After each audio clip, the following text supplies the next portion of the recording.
consolidation decisions. The BMA work session this past Monday, just 3 days ago, the BMA requested more information regarding the merger of Ballad Health, formerly Wellmont and Mount Sage, so that our community can better understand the merger objectives, consolidation of services, and also most specifically the healthcare benefits to the greater Kingsport area residents. So we asked Mr. Levine, Ballad CEO, to come and meet with the BMA and our citizens to share his views of the merger and answer questions of interest to our community.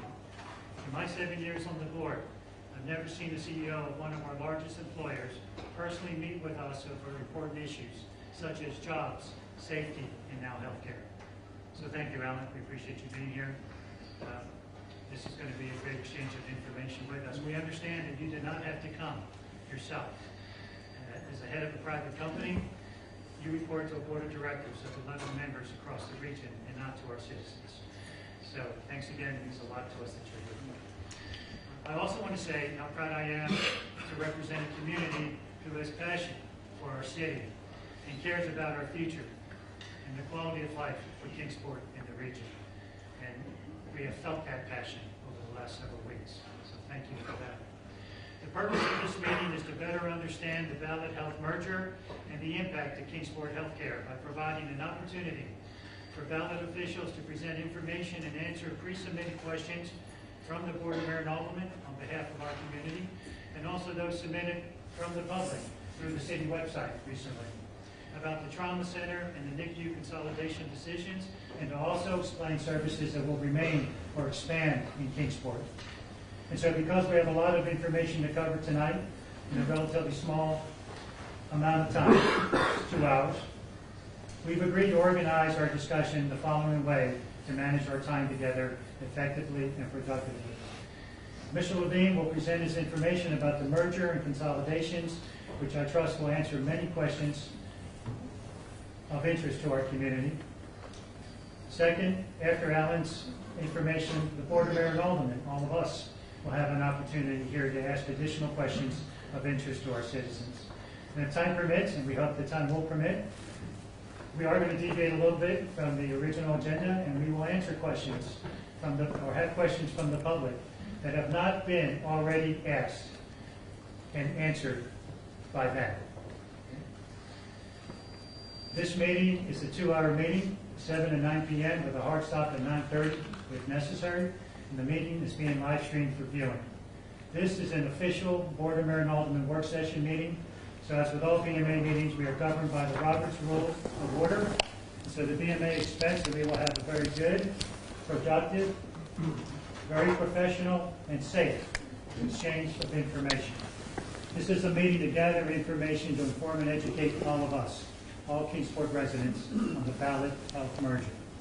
I understand, and the board understands, there's a lot of concern and emotion around this issue tonight. But I do want to remind us all that this is not a debate. It's not a forum to express personal viewpoints or experiences or stories. This is a question and answer session. No one here is on trial. Any personal attacks or accusations or disrespectful comments that anyone can and will end our meeting immediately.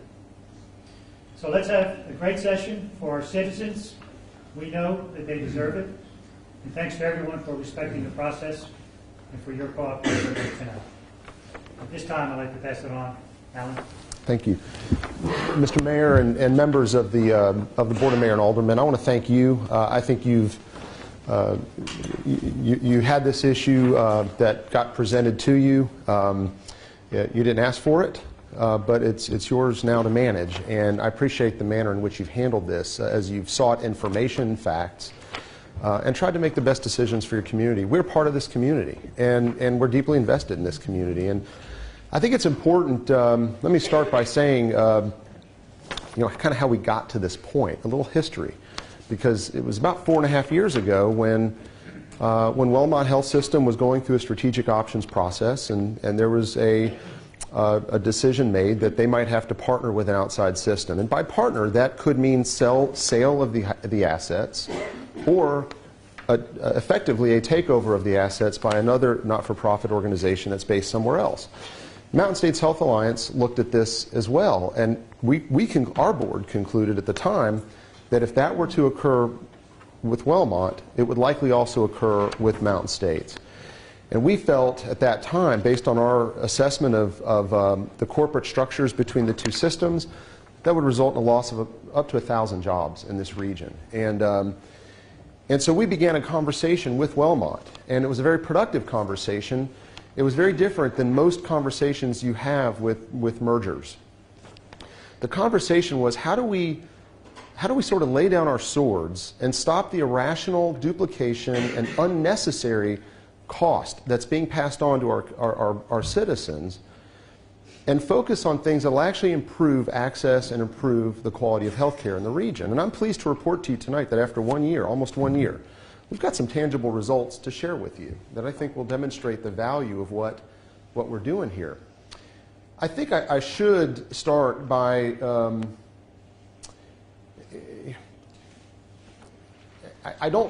the prediction that we made 4 years ago that if Wellmont or Mountain States were to merge or be acquired by somebody else, I don't have to really point too far to show you that what we were saying was true. Just a few months ago in Asheville, one of America's top 15 health systems was sold to a for-profit company. In Knoxville, just a few weeks ago, one of the town's oldest hospitals announced they're closing at the end of this month.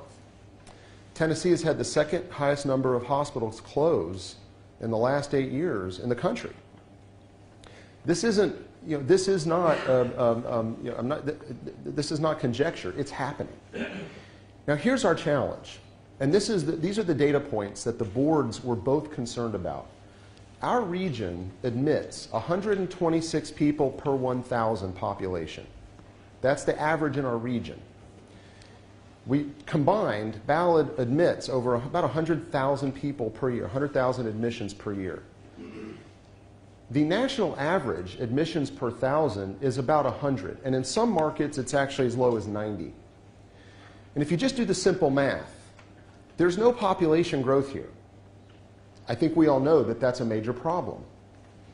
Well, if our use rates, which we predict are going to decline from 126 per 1,000 to about 100 per 1,000 over the next 6 years, if those use rates decline, that's about a 20 to 30% decline in our admissions. Now, in places like Nashville, Charlotte, Asheville, other places that have population growth, as they've seen a decline in use rates, they've had the population growth to offset those use rates, and those hospitals are thriving. But if you look at our community, every single hospital in Ballad Health that has had financial challenges over the last 5 years, every one of them is in markets that previously were very competitive. Kingsport, Greenville, Wise County, Virginia, where there was tremendous duplication, where there was tremendous reductions in use rates, where our average census in many of these hospitals is below 50%, that are carrying this enormous cost structure. At some point, the day of reckoning was coming for these hospitals. And so the boards felt, look, if we're going to see this contraction in use rates, and we're going to see a 20 to 30,000 decline in admissions, and by the way, it's happening now. It's been happening for 3 years. This year, year to date, our admissions are down about 6.5%. So, so as that continues to happen, there's the thought process behind the board decisions were, if you come together and merge and rationally decide how to best make decisions about services, where they're going to be provided, how they're going to be provided, you can make rational decisions for access and invest those synergies, those savings, into new services that are needed in the community. And I'm going to talk about some of that here in a minute. Let me address some misinformation that has been out there, and I think it's important to do this. First of all, I've heard this is a Johnson City takeover of Kingsport Healthcare, or this is a Mountain States takeover of Wellmont. Let's walk through a few facts that are very important. Number one, our board consists, as the mayor said, of 11 people. 25% of that board lives in Johnson City. 75% does not. 4 of the board members are from Kingsport. 3 are from Johnson City. We have one from Greenville. We have one from Smith County, Virginia. We have one from Bristol, Virginia.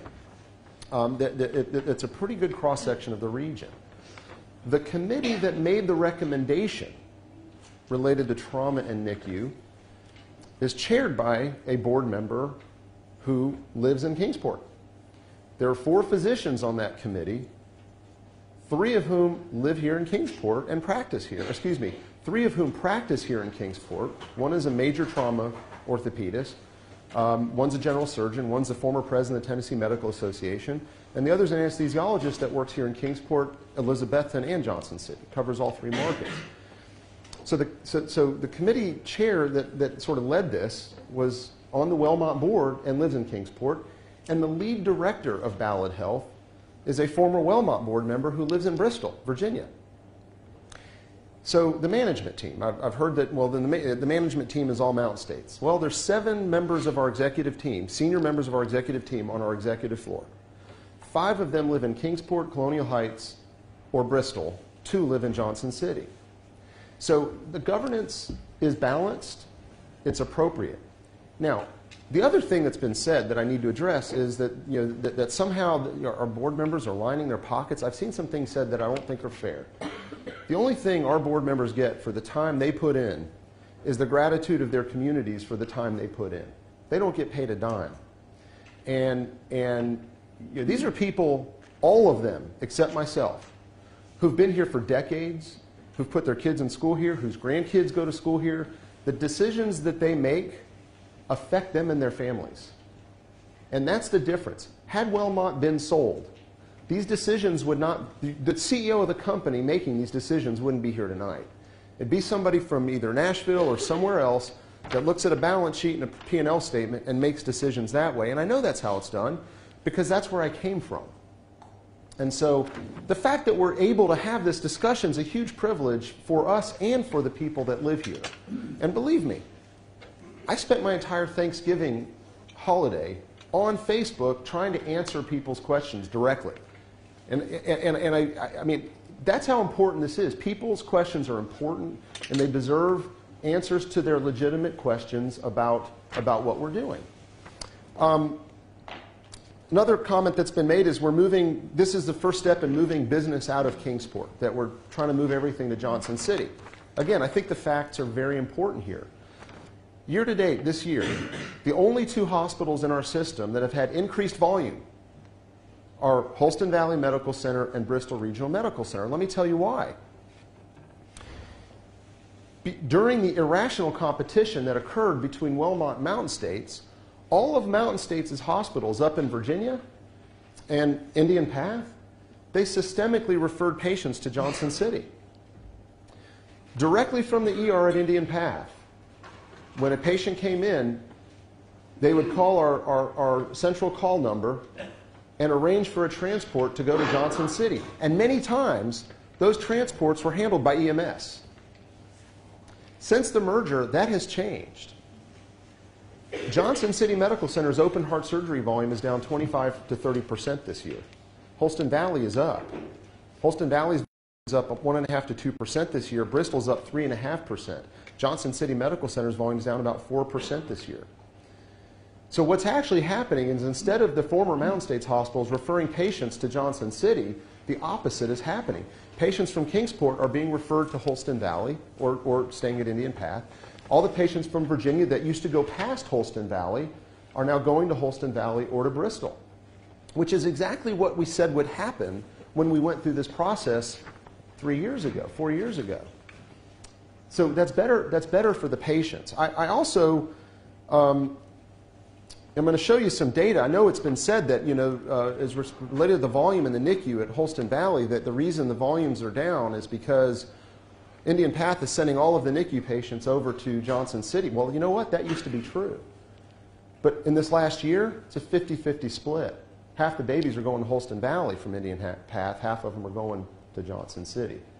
And we'll talk more about that when I get to the presentation about the NICU. A little bit more. One other thing that was said that I want to respond to, which is very important, and that is that the merger is bad for patient care, or it's been bad for the community. And I think I've heard people talk about, you know, the FTC opposed it and all that kind of stuff. Well, yeah, of course the FTC staff opposed it. We all know that. That's not news. They were down here testifying before public meetings, 19 of them, in fact, 19 public meetings. What's not been said is that we responded to the FTC, and that 2 legislatures in Virginia and Tennessee voted for the law to change to permit this merger, with, I think, only 1 no vote in either state. And that both governors signed the law, one a Democrat, one a Republican, and that since all of that public discussion, both commissioners of health in both Tennessee and Virginia, the governors of both states, and the attorneys general of both states approved this merger under the conditions in the COPA. So it's important. Now, what has been the benefits so far? I mean, I'm not going to go into all of them, but Bo, if you don't mind, I'm going to hand you a document that was submitted to the state with our annual report at some point. I mean, you're getting a sneak peek of it, but this is what we've been doing for the last year. And certainly I'm not going to go over that tonight. That's just for your review. But, you know, the most important thing is quality. And some of what I'm about to say may be foreign to folks that aren't involved in healthcare, but there are 17 quality measures that we agreed to be measured on related to the quality of care in all of our hospitals, here in Kingsport, Johnson City, Bristol, throughout the whole region. There are 17 measures. 75% of these measures we've either improved or stayed the same. And the improvement is compelling. Iatrogenic pneumothorax rate is down 45%. Central venous catheter-related bloodstream infection rate, these are hospital-acquired conditions that are problems in all hospitals, it's decreased by 53%. Perioperative hemorrhage or hematoma rate has dropped 62%. Perioperative respiratory failure rates dropped 40%.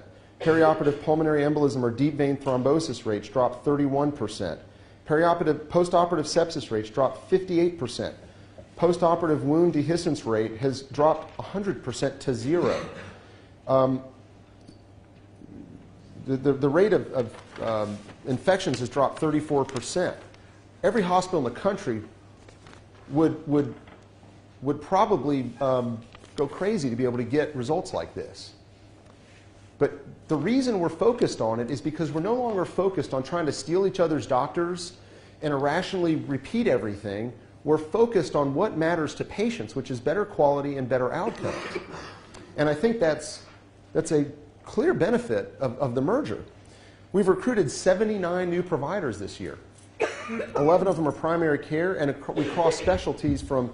We just recruited a cardiologist in Norton, Virginia. We got a cardiologist in Wytheville, Virginia. Rural communities. We're starting to have luck by collaborating, working together, getting doctors to come here. So these are positive things that are happening, and I would have to, I think, pretty seriously disagree with anybody who would claim that those are bad things. So now, here's the theme I'm going to talk about, and that's the issue of high volume. 79% of studies, going back decades, all say the same thing. And when you get 79% of studies to agree, that's compelling in science. Higher volume leads to better outcomes. And so you're going to hear a theme that's consistent. We announced that we're moving orthopedic surgeries from Indian Path to Holston Valley. We're moving neurosurgery from Indian Path to Holston Valley. And in fact, we're getting ready to acquire a new brain lab navigation system for the OR at Holston Valley to increase or improve the neurosurgery program. It's over $1 million investment. We're moving interventional cardiology from Indian Path to Holston Valley. Now, why is that? If you look at Indian Path's history, their surgical outcomes are very positive. They have very good outcomes. But the reality is, the science is clear. Higher volumes generally lead to better outcomes. So it makes sense. Why is that? The staff, the skill set of your staff, the more you do, the better you are. Practice makes perfect. The skill set of your physicians, those are important things. The more volume they do, the better they are at it and the better the outcomes. And that's just 30 years of science. And it's consistent without all of the decisions that we made here, okay? Now, if this was a financial decision, which has been alleged by people, then it would go the other way. Because Indian Path actually has a lower cost structure than Holston Valley. That just goes to reason. Holston Valley is a tertiary hospital. Tertiary means you have all of those major services, you have residency rotations, you have other stuff going on that generally raise the cost structure of the hospital. The cost structure at Indian Path is lower. If this was a financial decision, we would be moving those cases to Indian Path. But instead, we're moving those high acuity cases to Holston Valley because that's where the depth of our physician coverage is for neurosurgery, for all those things. And I also want to say, Holston Valley is a phenomenal hospital. There's literally no benefit to anybody, Ballad or the community, to move those services out of Kingsport. To the contrary, we want to bolster those services by moving them to Holston Valley, making the proper capital investments to support those services, and then you'll see better outcomes over time. I'm here to tell you, there's not been one conversation by our board or management about moving any services out of Kingsport other than what we're talking about with NICU and the trauma designations. But and it's exactly, I think it's exactly the opposite. So if this were a financial decision, it would be we'd be talking about something very different here. And in fact, we're actually, at the end of the day, we're actually spending money on a lot of very important things that we'll talk about. Let me talk about the trauma process. I mentioned that we have a board, and we created a subcommittee of the board. And I'm sorry you have to turn around to see these, but the subcommittee of the board, the reason this process took a while is we wanted to get a consultant, an expert. The consultant that we chose has worked for every level 1 trauma center in Tennessee as a consultant, except for Johnson City Medical Center. It's the only trauma center they've never done any work for. This consultant is the person who helped design the trauma system in Georgia, and he's nationally well respected. The board created the subcommittee of the board. That subcommittee took the recommendations after almost 6 months of work. That subcommittee took these recommendations and had several meetings and workshops, much like this, where they asked a lot of questions. And frankly, when I get to it, I'll show you some of the stuff that's in here occurred because of some of the questions that the board members asked, that the committee members asked. So I'm not going to go through every slide, but I want to show you, if you look at the trauma centers in Tennessee, here's Memphis. You've got one level 1 trauma center and one pediatric trauma center. In Nashville, you have one level 1 trauma center, one pediatric trauma center, and a level 2 trauma center. In Chattanooga, you've got one level 1 and you've got one pediatric. Knoxville, you've got one level 1, one pediatric. Here, we've got 2 level 1s and a level 2 and no pediatric. And we'll talk about that in a moment. Memphis is part of both the Mississippi and, I know it's part of the Mississippi trauma system, and when you see the coverage areas, it's substantially larger than ours. And clearly, they're much higher density populations than we have, and certainly much longer travel times. But if you look, the 2 lowest level 1 trauma centers in terms of volume are Johnson City Medical Center and Holston Valley Medical Center, and this is data from the state. So if you were to combine all of the level 1 trauma between Holston Valley and Johnson City and put it in one hospital, it would still be only the 3rd largest, with regional in Memphis and UT Medical Center Knoxville being larger, and Vanderbilt being right about there with us if there were a total of 1, 2, 3, 4, 5 trauma centers. So if you look at these coverage areas, if you look at, you got Memphis, Vanderbilt, Erlanger. There is no level 1 trauma center between Erlanger and Atlanta. You can see these coverage areas. Then you get over here. There's almost 100% overlap. And so I want to say all of the residents in our region will still be closer than most United States residents living in rural areas to a trauma center. There's still going to be 3 trauma centers. This is the coverage area for Vanderbilt. All the way into Kentucky, all the way down into Alabama. That's where they draw from, compared to us here with three trauma centers. This is Chattanooga. And again, I mean, I think clearly we have overcapacity in the amount of trauma service in this region. The entire state of New Jersey has 3 level 1 trauma centers with 9 million people. Tampa, Florida has 1 level 1 trauma center with MacDill Air Force Base, Central Command, right there. 1 level 1 trauma center. Orlando, Florida, 1 level 1 trauma center. Miami, with some of the worst trauma in America, 1 level 1 trauma center. Again, a much larger geographic area. You may hear a lot of complaints about the health care in those communities, I don't know, but you don't hear about access to trauma being one of them. Charlotte has 1 level 1 trauma center. The entire city of Charlotte. So now, here's part of our challenge. There is a shortage of 25,000 physicians in the country. It's getting worse, not better. We are trying to create triple everything with 3 trauma centers. And what that's led to is real problems. Now, let's talk about what trauma levels mean. I think it's an important point. Trauma 1, it boils down to the specialties you have to have available, and you have to do research and outreach. And I'm going to talk about research and outreach in a little bit. And by the way, I'm going to pause here. I want to introduce a couple people that are here with me. Dr. George Testerman, who's the father of the trauma program here at Holston Valley.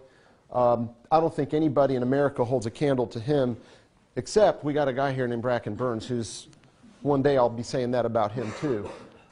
Dr. Jerry Blackwell is our Chief Clinical Officer, and Eric Deaton is our Chief Operating Officer.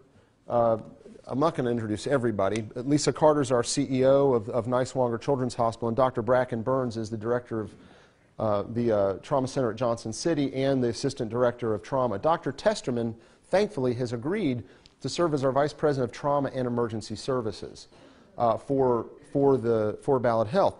Back to the whole Wellmont thing, I should also mention, our Chief Clinical Officer, Dr. Blackwell, spent 25 years here in Kingsport practicing, and still does, and lives walking distance to Holston Valley. And he's our Chief Clinical Officer of the entire system. Our Chief Nursing Executive was the CNO at Holston Valley. So we sought the best and brightest from both systems, and I'm proud to say that we succeeded with that. But if you look at, going back to this is our biggest challenge. Every one of those specialties that's bold, we've had problems keeping and sustaining those specialties. Now I'm going to ask a rhetorical question. If you had a major head trauma, and you had a choice between 2 neurosurgeons, one lived here, one knows the staff in the OR, in the trauma center, and in the ICU. More importantly, the staff knows that doctor. They know their skills, they know their strengths, they know the way they practice, they know their order sets. They know that the doctor knows the IT system, and they have familiarity with our patient population. That's Dr. A. Dr. B is a doctor that flew in the night before, who lives in some other part of the country, that we're paying to provide temporary coverage to make sure that we can staff neurosurgery, because we have to have neurosurgery on call. It's a rhetorical question when I ask, which doctor would you prefer if it was you on the table? God forbid. I think I know what the answer would be, but for the last year and a half, right here at Holston Valley, almost more than a third, almost half of our neurosurgery coverage has been provided with temporary neurosurgery coverage. Holston Valley's not alone in this. Johnson City's run into the same problems, as has Bristol. As we sit, we're paying locum tenens, temporary urology coverage, to provide urology coverage for Holston Valley because we don't have enough urologists in Kingsport that are willing or wish to take call. So we're paying over annualized $1 million a year for a urologist to sit in a hotel room and wait for the phone to ring. Last year at Holston Valley, the urologist was called in 6 times all year. So when you look at those levels, you have to, what the board did and what the committee did is they asked the question, which specialties are actually needed? Which ones are utilized? The starting point isn't, the trauma level is an administrative designation based on how many specialties you're supposed to have. Okay, so let's say we have all those specialties.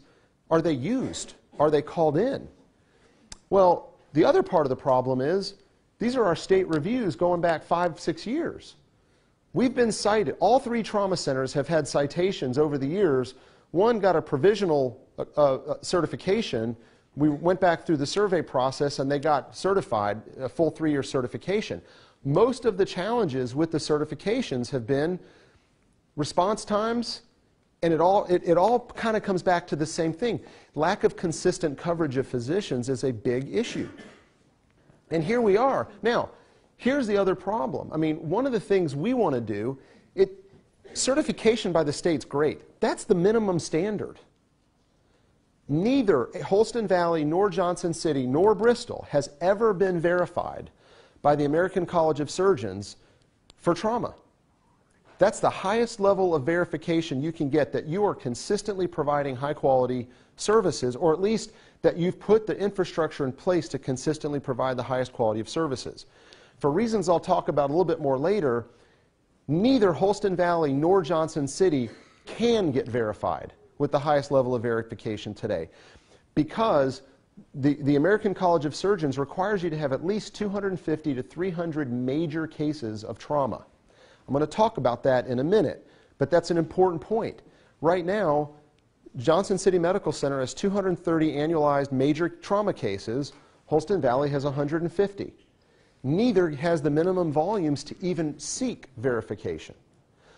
But we also don't have the stability and coverage that you would want to have to go through that process. It's a very demanding process. Our goal is within 3 years to have our trauma center verified so that we can show the public not only do we have a great trauma system, but we have we meet the highest standards. None of our 3 centers, as good as they are, none of them can say they meet those highest standards from done by the APS, or American College of Surgeons.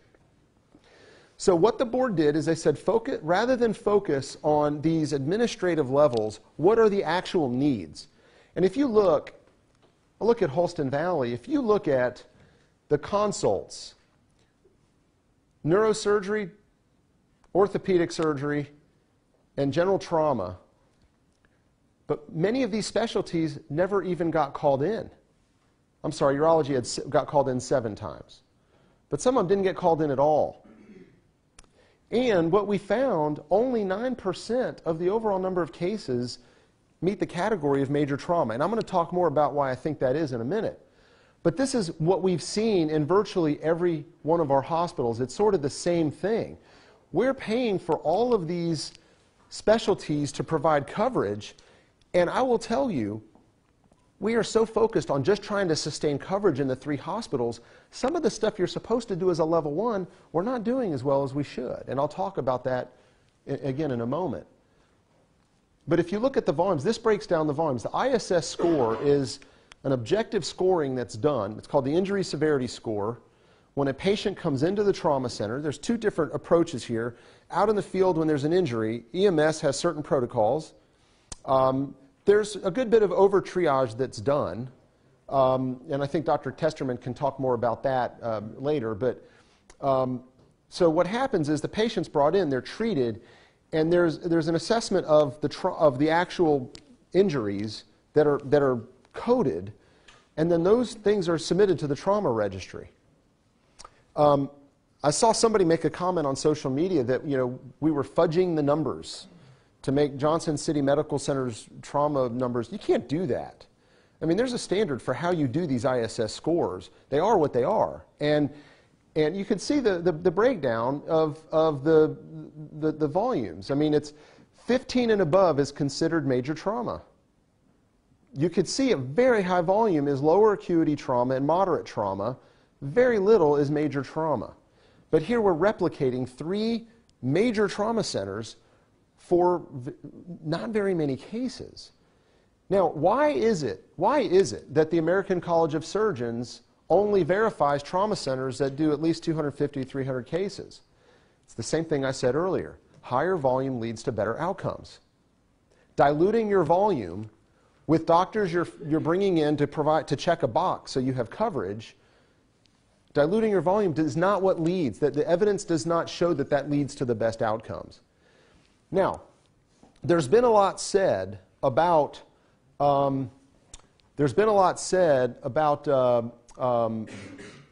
the transportation. Now, we agree with that. Transportation is an issue. It's been an issue for a long time. Let me tell you a story that just happened a few weeks ago. We had a patient in a rural hospital. Keep in mind, not all trauma shows up in the trauma centers. In these rural communities, a lot of times EMS takes them to the closest hospital where they're stabilized and then transferred. We had a case a few weeks ago. The patient was in that hospital for 3 hours before they could be transferred because there was only one ambulance on the road in that county. And they didn't want to have to go out of county. So we had to wait to transfer the patient until the ambulance could get there. Now imagine, instead of that, if we had a real robust regional system of coordination with a pre-hospital call system.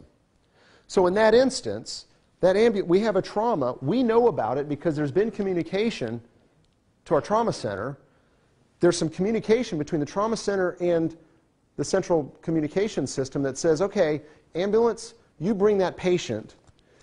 County Y, whichever county is next to that county, can you please provide coverage while that ambulance is gone? Some of this happens now, but it's not done in a robust way throughout the region. This is the dialogue. When we announced this back a few weeks ago, we said we're going to take 10 months to a year to work with EMS to put all this together. We don't think we can impose this on EMS. To the contrary, we want this to happen with EMS because they're the ones out in the field that are facing these patients and that have to make judgments. Frankly, we think it's a benefit, and I think even people that have opposed this would agree that this benefit of creating a regional pre-hospital communication system and coordination and regional protocols are all very good. And let me tell you, we've had conversations with both states. We've had conversations with the regional directors. Everybody understands what we're trying to do here. We have an email from the director of trauma for Tennessee who actually said she was looking forward to the creation of a regional coordinated comprehensive trauma system. An inclusive trauma system will lead to better outcomes. Right now we have 3 independently running trauma centers. We want to bring those under the umbrella with Dr. Testerman leading it. We want to have coordinated data collection, coordinated communications with EMS. So when somebody's out in the field, we can tell where is the best place for that patient at that time. And then deploy whatever the resources are, whether it's helicopter transport or ground transport. But what I'm here to tell you is most of the trauma that's currently going to Holston Valley and Bristol is going to continue to go to Holston Valley and Bristol. We don't want all the trauma coming to Johnson City. That's not the answer. The answer is whatever can be handled in the closest community to where a person lives, that's the right answer. And look, I'll point to the evidence. That's what we're doing now. We're no longer sending patients long distances. We're sending them to the closest appropriate hospital. The same thing will happen with trauma. So I want to show you a couple of other wins here. You know, diversion. This came up, I saw this on social media, people talking about ER diversion. It's true. And here in Kingsport, we've had issues going back years with ER diversion, both at Holston Valley and at Indian Path. And typically what happens is when Holston Valley gets backed up, then eventually Indian Path ends up getting backed up. And then eventually it ends up coming to Johnson City. So before the merger even happened, work began at Holston Valley to reduce ER diversions. Look what's happened. We merged in February of 2018. So you saw it started to decline right a little bit before the merger based on the work that Lisa Smithgall and the teams at Holston Valley were doing. And look at what we've sustained in terms of ER diversion. We've reduced it by almost 90%, more than 90%. The same thing, Bristol, we're seeing some of the same results.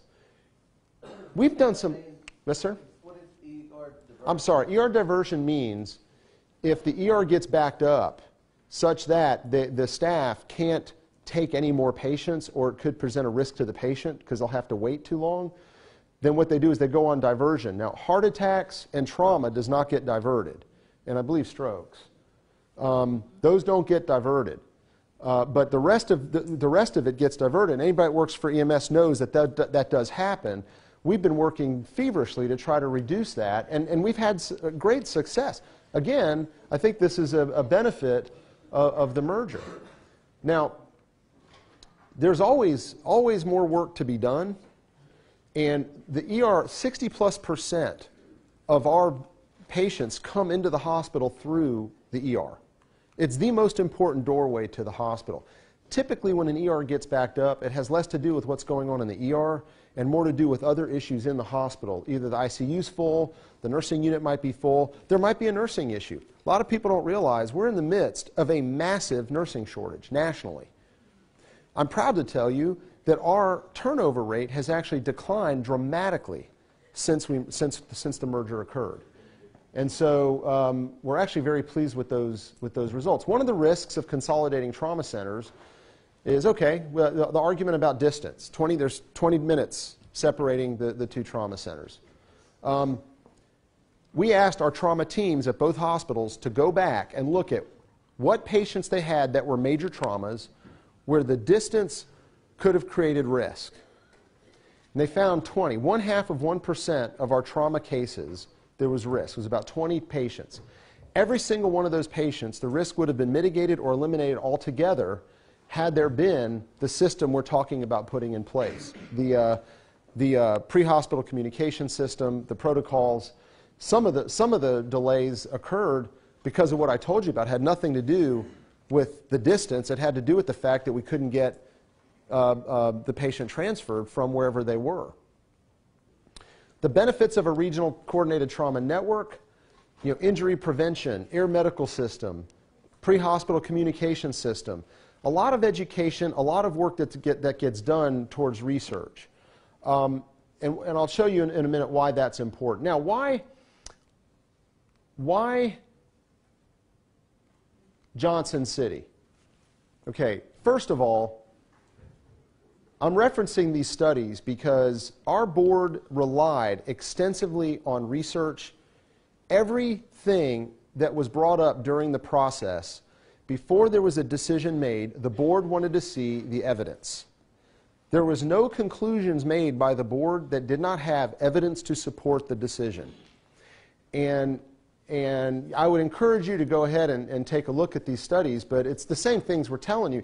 There's no surprise with it. Higher volumes lead to better outcomes, particularly with major high acuity trauma and high acuity neurosurgery, high acuity orthopedics, high acuity cardiovascular.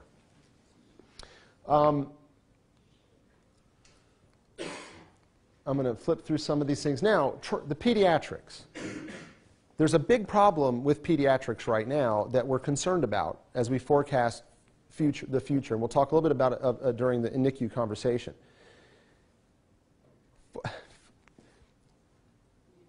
We've had, in the last 4 years, an 11% decline in births here in Kingsport. In the region, we've had a 7% decline in births. We're going to start seeing it in our schools pretty soon. Our businesses are going to feel it.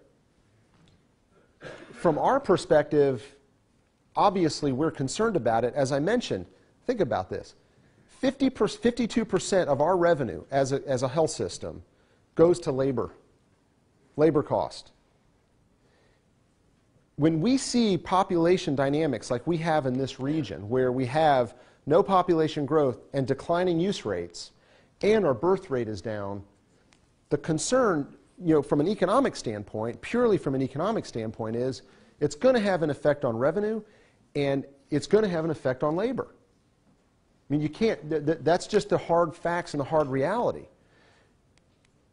Our concern as a children's hospital, the only children's hospital between Knoxville and Richmond and Charlotte, is we have 25 subspecialties there. And I've mentioned high volume equals better outcomes.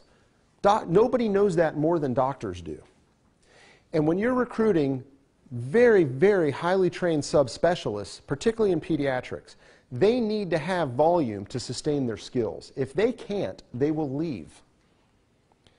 And so right now, Niswonger is effectively the de facto pediatric trauma center, but we don't have all the specialties.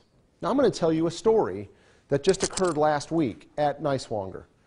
And I don't want to get too much into details because I don't want to expose myself to any accusations of violating HIPAA, but we had a very young patient who was in a very serious traumatic injury.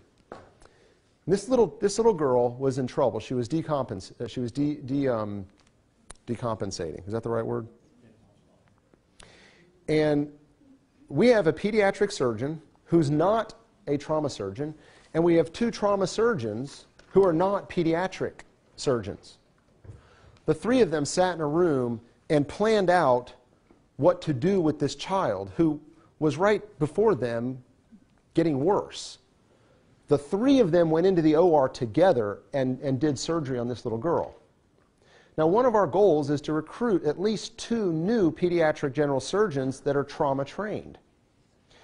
But to do all that, this is extremely, from a resource standpoint, recruiting 10 new specialties in pediatrics is a very, very heavy resource intensive thing to do.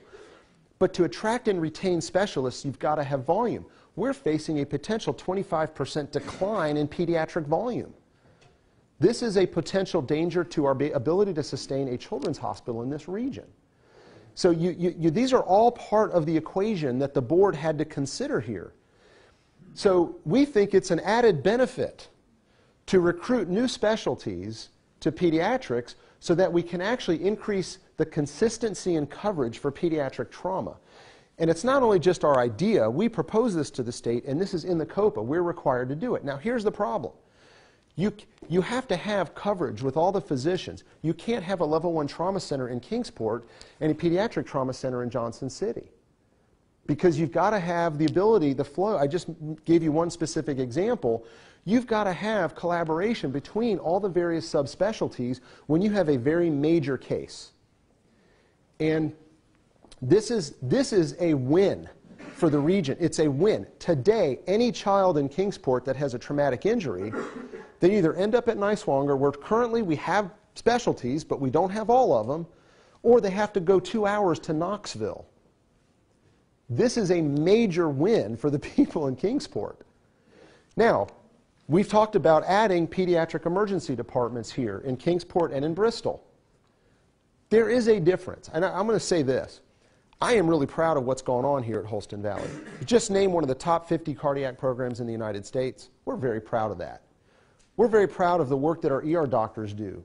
They do a great job, whether it's a child or an adult. No doubt about it. But there is a difference between a pediatric ER and an adult ER, particularly when it's a trauma center. And there's ample evidence out there. Number one, there's data that shows that less than half of adult ERs have the supplies sized right for children. One of the most underdiagnosed conditions of children in ERs is child abuse.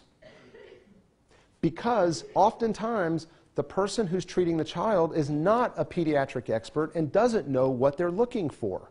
It's not just the emergency condition they evaluate, it's the entire child and the family. And it's very different, and it's a benefit. Last year, 20,000 pediatric ER visits occurred in Kingsport and in Bristol. Now, the only town in this entire region between Knoxville and Richmond that has a pediatric ER is Johnson City. Now, that's a benefit for a lot of reasons. Number one, the patient and family satisfaction rate at the pediatric ER is 98%. 98%. You can't find that in an ER anywhere other than in some of these pediatric ERs because they're so focused. But the other benefit is an economic one. When you're recruiting people to the community, there's two questions they generally will have, particularly if they have children. How are the schools? Check that. Kingsport's got amazing schools. How about health care for my children? Emergency health care for my children when they get hurt, because that's something that's on the mind of every parent. Kingsport and Bristol do not have the benefit of that today. This is a major selling point for the community when you're trying to recruit businesses and you're trying to recruit new people to move here. It's a major benefit. Trust me, I know, because I've heard it mentioned in Johnson City as a benefit when they're recruiting people. And this shows you here in Kingsport, more than almost 11,000 pediatric ER visits last year. In Bristol, 7,000. And of course, Johnson City, which includes Niswonger, almost 18,000. So, and if you look at the coverage area of pediatric trauma, I mean, this is Niswonger. There's nothing. All the way up into Kentucky. You got to go all the way up into, I think, Lexington. So the other issue for us is that Johnson City Medical Center, there are 5 designated, state-designated essential access safety net hospitals in the state. Johnson City, Vanderbilt, Erlanger, University of Tennessee, and Metropolitan in Nashville. These designations are very important. Number one, they do come with resources because as a safety net institution, if there's a major event, the safety net institutions are expected by the state to step up and provide access and services. And the Med Center for a long time has been the region's essential access safety net hospital. In order to have that designation, you have to have a level 1 trauma center and you have to be the perinatal center. Well, today that's what exists at JCMC. And it's existed like that for long before I came here. So this essential access designation, if we lost that designation, our region would not have an essential access safety net hospital. So here's one thing, and I'm going to close it with this part of it, and then we'll move into NICU. I mentioned that there's 2 things that separate a level 2 from a level 1. One is the specialties that you have, and I've talked about which ones are actually called in and used versus not, and the other is research. And here's what surprised us as we went through this process. This entire discovery happened because one of our board members asked this question at the meeting. I never thought of it. Our consultant didn't even think about it. Actually, that's not true. He did raise the issue of geriatric fractures because he's the one that provided the data for us. But the board member that asked this question, she inquired about the age breakdown of our trauma and what are the major injuries that drive trauma among the elderly population. We found out, the one population that's growing in our region is people over 65. That's the one population cohort that is growing. 50% of our trauma is people 65 and older. 85% of that trauma are geriatric falls. Elderly people that fall and have a hip fracture or some other type of bone fracture, and maybe they hit their head. Very small number of them are major traumas. Many of these hip fracture surgery repairs are being done in hospitals that aren't even trauma centers. And I'll show you the data here in a second. But 6%, only 6% of these geriatric cases are an ISS score of 15 to 24. And I mentioned 85% of it is related to geriatric falls. This is a population. Here is a major opportunity. We had 5,200 trauma cases last year. Almost half of it is preventable. Just by doing outreach and understanding, are they falling in nursing homes? Are they falling at home? What's driving these falls? How do we intervene upstream and study it and then put interventions in place to actually improve? If we do this right, in 5 years, we should be saying, why do we even really need 3 trauma centers? Because you could eliminate, more than almost half of it just by being proactive and try to do prevention. But if you look at what's going on now, just to give you some perspective, the Med Center, 344 hip fracture surgeries last year, Holston Valley did 334. Bristol did 200. So I decided, where do you have a lot of a high geriatric population? So I went to some of these Florida hospitals.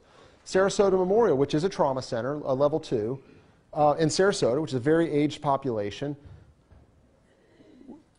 We're doing as much as they are just in one of our hospitals. We have a lot of geriatric fractures and hip fracture surgeries that we're doing.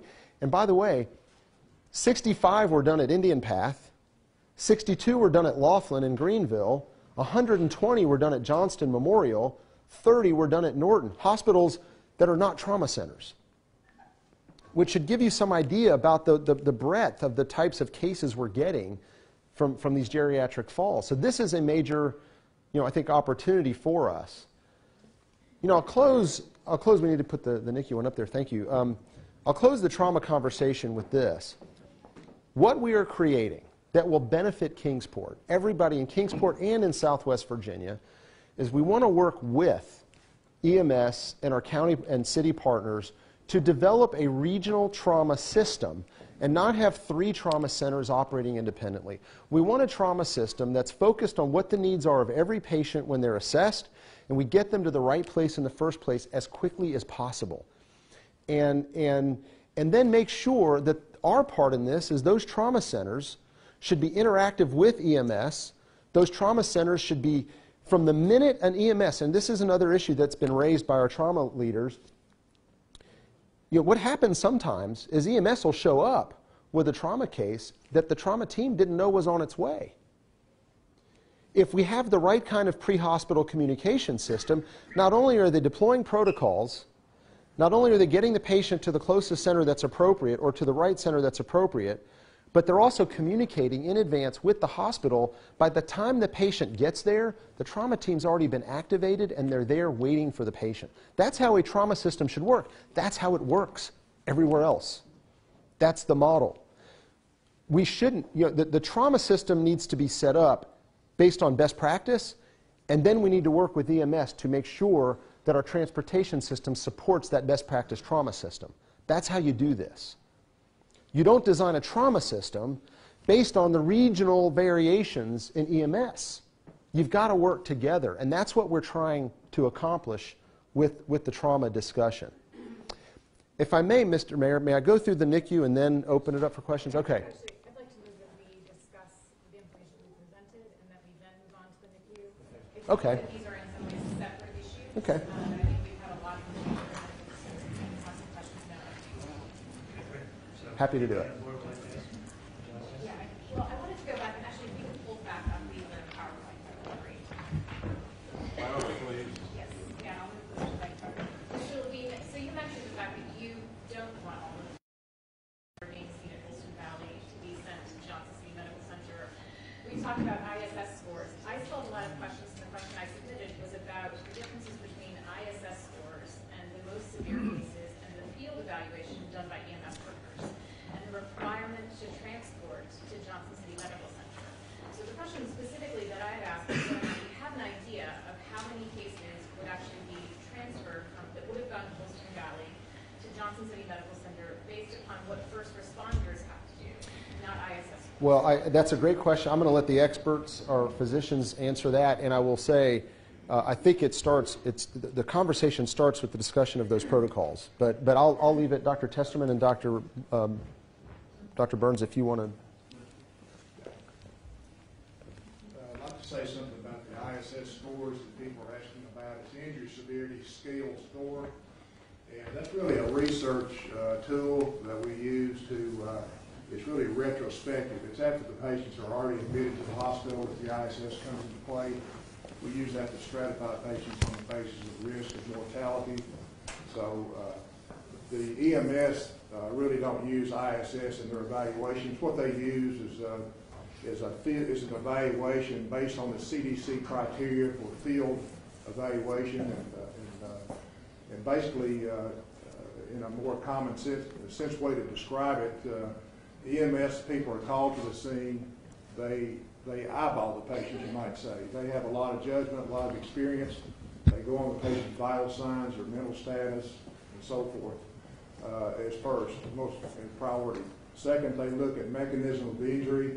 Say a car is torn all to pieces, or patients aren't seat belted, the car rolls over, there's a dead person in the car along with other people. That's mechanism of the injury. And it's been shown that really mechanism of the injury is not that accurate as far as mortality. So that's lower down on the priority scale. It's important. But another thing, and it ties into the geriatric portion of it, are what we call special considerations. And that includes the age of the patient. If the patient has a history of cardiac disease, history of stroke, there are allergies, and so forth. So, or somebody who's on blood thinners, and so forth. So that's another category. But right at the bottom of all these criteria that the EMS uses is the EMS judgment, their overall feel of the situation. They're not there doing calculations. They're busy. They take a look at the patient very quickly. They say, hey, this patient needs to be here, needs to be there, needs a backboard, needs a C-collar, needs intubation, et cetera, et cetera. So it's it's complex, but with their experience, they're able to evaluate that and do the best thing for the patient. So, was there an analysis of the data about what field requirements might result in the number of patients that would have gone to Wilson Valley to Johnson City Medical Center, not based on ISS scores?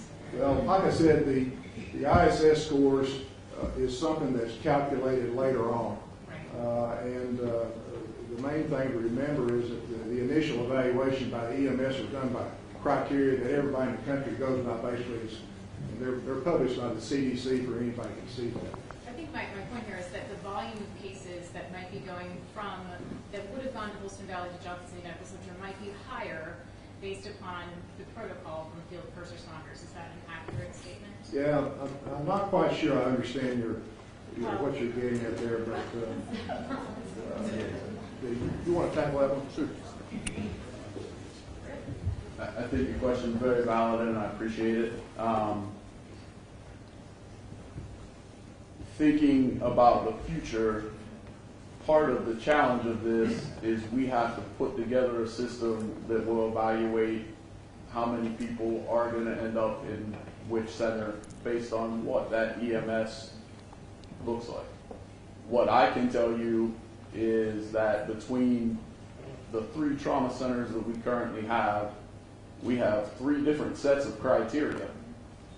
No standardization, no collaboration between the 3 centers, no understanding of how, you know what I mean? We're functioning in silos.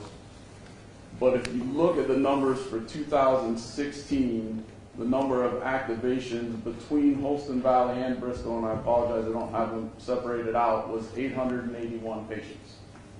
Somewhere in that 380 that Mr. Levine was speaking about are those 881 patients. Might there be some disparity above that? There might. How much that's going to be, we don't exactly know, but that's why we need to collaborate with EMS to figure out what the best protocols are. Because really the most important thing is the people that need those resources have to go to the right place, right? When we talk trauma, there's 2 things we talk about with triage. One is over triage, which means you take care or you look at people that maybe are not that severely injured, but they meet some of those things Dr. Testerman was talking about from injury severity speculation. It's very important that the other side of that, which is called under triage, is minimized. That's not getting people to the right place. If people go to the wrong place the first time, then outcomes can be affected. But the other opportunity with developing a trauma system is we don't have standardization across what is now Ballad as to how patients are treated when they come to an emergency department. Not necessarily a trauma center, but any emergency department, we don't have standard protocols about how each patient should be evaluated from a trauma system. How to identify people that were maybe brought there that need to quickly be at a higher level of care. That's a true opportunity to impact patient outcomes. And that's an opportunity to research that and put together a national standard that can be recognized for rural trauma in this country. very unique opportunity. I should mention, Dr. Burns, we know the background of Dr. Testerman. Dr. Burns, you trained, I believe, in Jacksonville, and you were EMS. Your background's EMS. I've been in EMS my whole life. My dad has a state certification number for paramedics of 4 in the state of Pennsylvania. My dad is a very proud man, so he would tell you that that number is because they were passed out alphabetically, not because he graduated 4th in the first class of EMS providers in the state of Pennsylvania. I grew up in that shadow my entire life. I taught CPR in kindergarten to my classmates in 1976. I grew up in the back of an ambulance. I worked pre-hospital for 9 years. My first job out of training, I was the medical director for 3 helicopter EMS system at the University of Florida in Jacksonville for 8.5 years before I came here. That was the hardest thing I had to give up to come here and take on the opportunity to try to help improve trauma care in the region. But I'm very committed to this area. I live in Johnson City. I come to Kingsport 3 times a week to coach soccer over at Eastman Park. My kids that play on my team live in Abington, they live in Kingsport, they live in Bristol, they live in Johnson City. So this is my community now. I'm committed to making this work. Thank you. Yeah, I think it can be argued we have the best of the best to put this together, and that's the key issue for us, is to get the right people at the table with our amazing leaders in EMS. Any other? From my perspective, I think you covered all the questions that I had. Anybody else's questions specifically they're trying to see? I have questions about the marginal cost difference between the downgrade between level 2 and level 3. And if, when the board looked at that, the decisions that led you not to downgrade to level 2, but to level 3. Well, the board very early on decided not to focus on levels, but to focus on what the actual demand was for the specialties. You could be a level 3 and provide, in fact, 2/3, Eric, if I'm not mistaken, 2/3 of the specialties we're still going to provide. And so clearly orthopedics, neurosurgery, general trauma are among those that we have to continue providing because that's where the demand is. But you adapt based on what the demand is. And as to their cost, the way our board approached this, I mean, and this question was probably the most asked question. Okay, the first most asked question was, all right, what's the right thing to do for the patients? Period. End of story. That's how it started and ended. But when you started looking at I mean, I have to be careful when I say this because one of the things that's been asserted is that we're doing all this for the almighty dollar. I believe those words have actually been used. We're actually spending more money because we're investing in a pre-hospital communication system. We're planning to invest in EMS. If there's equipment or education needs that are needed, we want to collaborate with the counties, and if there's things that we need to invest in, we will. The new pediatric emergency departments here in Kingsport and in Bristol are going to cost millions of dollars. Pediatric trauma is going to we're talking in the tens of millions of dollars range over a 10 to 15 year period. These are real investments that we're making, and so I think they're, when you talk about marginal cost, I think the actual savings is actually pretty minimal. It's the idea, and what the board got excited about was the idea of creating a real integrated, inclusive trauma system, and I think that's really where we're at. I mean, Eric, is there anything I've missed on that? Okay. Let me add something here too, because that I've heard this a lot. People in this room and in this community believe that Upton Valley should keep the adult trauma center. Pediatric trauma should be at a children's hospital. As a parent, the children's piece makes a lot of sense to me. Children expertise, doctors, surgeons, trauma surgeons over there. What I heard from you is that while that's a possibility, doesn't make, it's not the best patient care, is what I'm hearing from you, because the outcomes are based on volume, on quality, on coverage, capability, and there's synergies associated with having trauma physicians at one location to treat level 1 trauma patients, whether you're an adult or you're pediatric. So, I'm driving, I don't have grandkids yet, let's just pretend I do. Get into a horrific accident. I need level 1 trauma, my granddaughter needs level 1 trauma. Current situation, does that mean that I get transported to Kingsport, and my daughter gets transported, my granddaughter gets transported to Johnson City to get the best care? Well, in the current situation, I can't answer that. Depends on where the accident was and whatever the protocols are. But assuming the answer is your child or your granddaughter would either end up, help me out here, but I believe they'd either end up at Johnson City or in Knoxville. More likely Knoxville. I'm sorry? So what did you say is the answer? In my situation, my granddaughter, where's she going? Where's she going to be treated the best? Where was your accident? Where was your accident at? No, I'm just saying, I want the best. She'd go somewhere and be... Yeah, let's just say City of Kingsport. Okay. Wait, hang on. Okay. Dr. Spivey stood up first. Did you answer that? I'm probably out of school here by doing this, but I want to prove a point to myself. I need to understand this. How would you treat me as an adult, level 1 trauma versus a child? Currently today, if you were involved in a car accident in the city of Kingsport, is that what you're asking? Yes. Okay.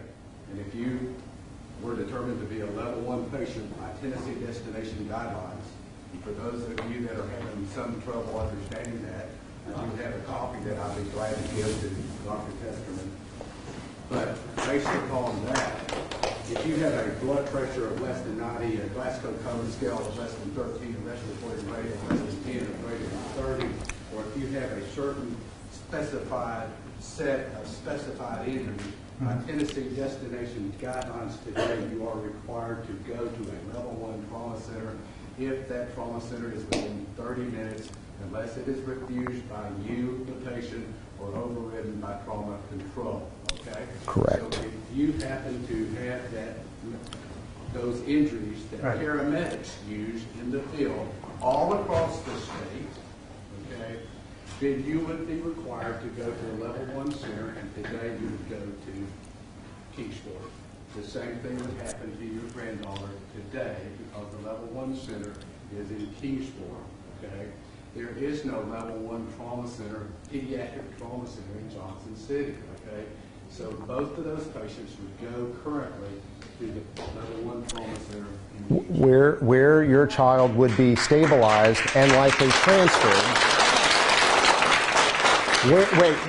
Where you're going, where your daughter would be stabilized and then likely transferred, because Holston Valley doesn't have a pediatric surgeon. If your child needed surgery, they would be transferred to where, and that's what happens. Yeah, so, understand. What is the best health care, patient care, for my granddaughter and me at that time? That's all I'm asking.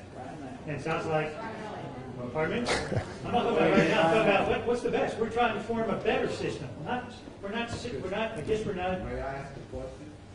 Mr. Levitt, how many pediatric patients currently are transported or transferred from Holston Valley or Johnson City Medical Center yearly to another trauma center in Knoxville? do you have an answer? Can you tell me that? I don't know. I can't answer that right now, no. It depends on the resource. You know, It depends on the resources that children need. The problem that you have currently is that you have a de facto trauma center in Johnson City. That means when I'm on call, if a child comes in, I work with the pediatric surgeon on call to do the best we can with the pediatric emergency medicine physician to do the best care we can for those kids. We don't have the subspecialty resources right now. The commitment that Ballad has put forward is to put those resources into this region that would allow us to meet current CRPC guidelines. And that would be the highest level of care in this region and for a long way around here. That's a big commitment. That's probably tens of millions of dollars. Yes, sir, and I totally agree with you, and I think that's an excellent plan. I mean, I'm not arguing with that. My only question was trying to answer the mayor's question, and basically from what information I have, I think that there's probably less than about 10 patients from each post-traumatic or Johnson City that are having to be transferred outside of the adult home center. Dr. Spivey. What I'm saying is that a great many of those are being cared for currently. I'm not actually advocating against that the pediatric trauma center in any shape, way, or form. Well, and I think it's important, before we put numbers out there, I mean, I'm not going to put numbers out here and guess. I mean, you said 10. Do you know that? I mean, is it? Right. So I think be careful about putting numbers out that we can't validate. I think it's important because, so what I would say is I think the best system, and what our board believes is the best system, is to invest in the pediatric specialties, which I think we agree on, to have a pediatric trauma program here in the region. What I don't think is possible is having a level 1 trauma center here and a pediatric trauma center there. And so I just, if you have a level 1 trauma center here, there likely will not be a pediatric trauma center, because you've got to have those trauma specialists all collaborating. So that's the answer to your question. Are there other? Go ahead. You have a question? Well, to follow on that. Louder. Well, he'll answer it and he'll be louder, but when you're talking about the pediatric trauma center, everywhere across the area, how many pediatric traumas, and are all of them, how close is a level 1? Are they same city? Are they within a certain distance? It just across the state, you pulled it up. Yeah. But what's your time frame between those level 1s and the I mean, are they all within 5 minutes or 10 minutes or? I wouldn't. No, I mean, I think, well, it's a broad geographic region, obviously being rural. I think there was just over 200, based on the numbers we got from our consultant, there was about 200 that he classified as trauma among children. I mean, Just like the trauma center in Memphis. Right. The children's trauma center. Oh. We got in a car, would it take us 2 minutes or 20 minutes? Same place. That's the difference. Yeah, that's the difference, yeah. My question was, nationally, when you have pediatric trauma That's right. at a level 1, what is the normal distance between those two? They're right there next to each other. In fact, in Tennessee, every level 1 trauma center is also right there where you have the pediatric trauma program. And right there. And because there's coverage with the physicians. Right, I mean, within like, not at the same building, Minutes. same Yeah. campus. Okay. Most of them are, yeah.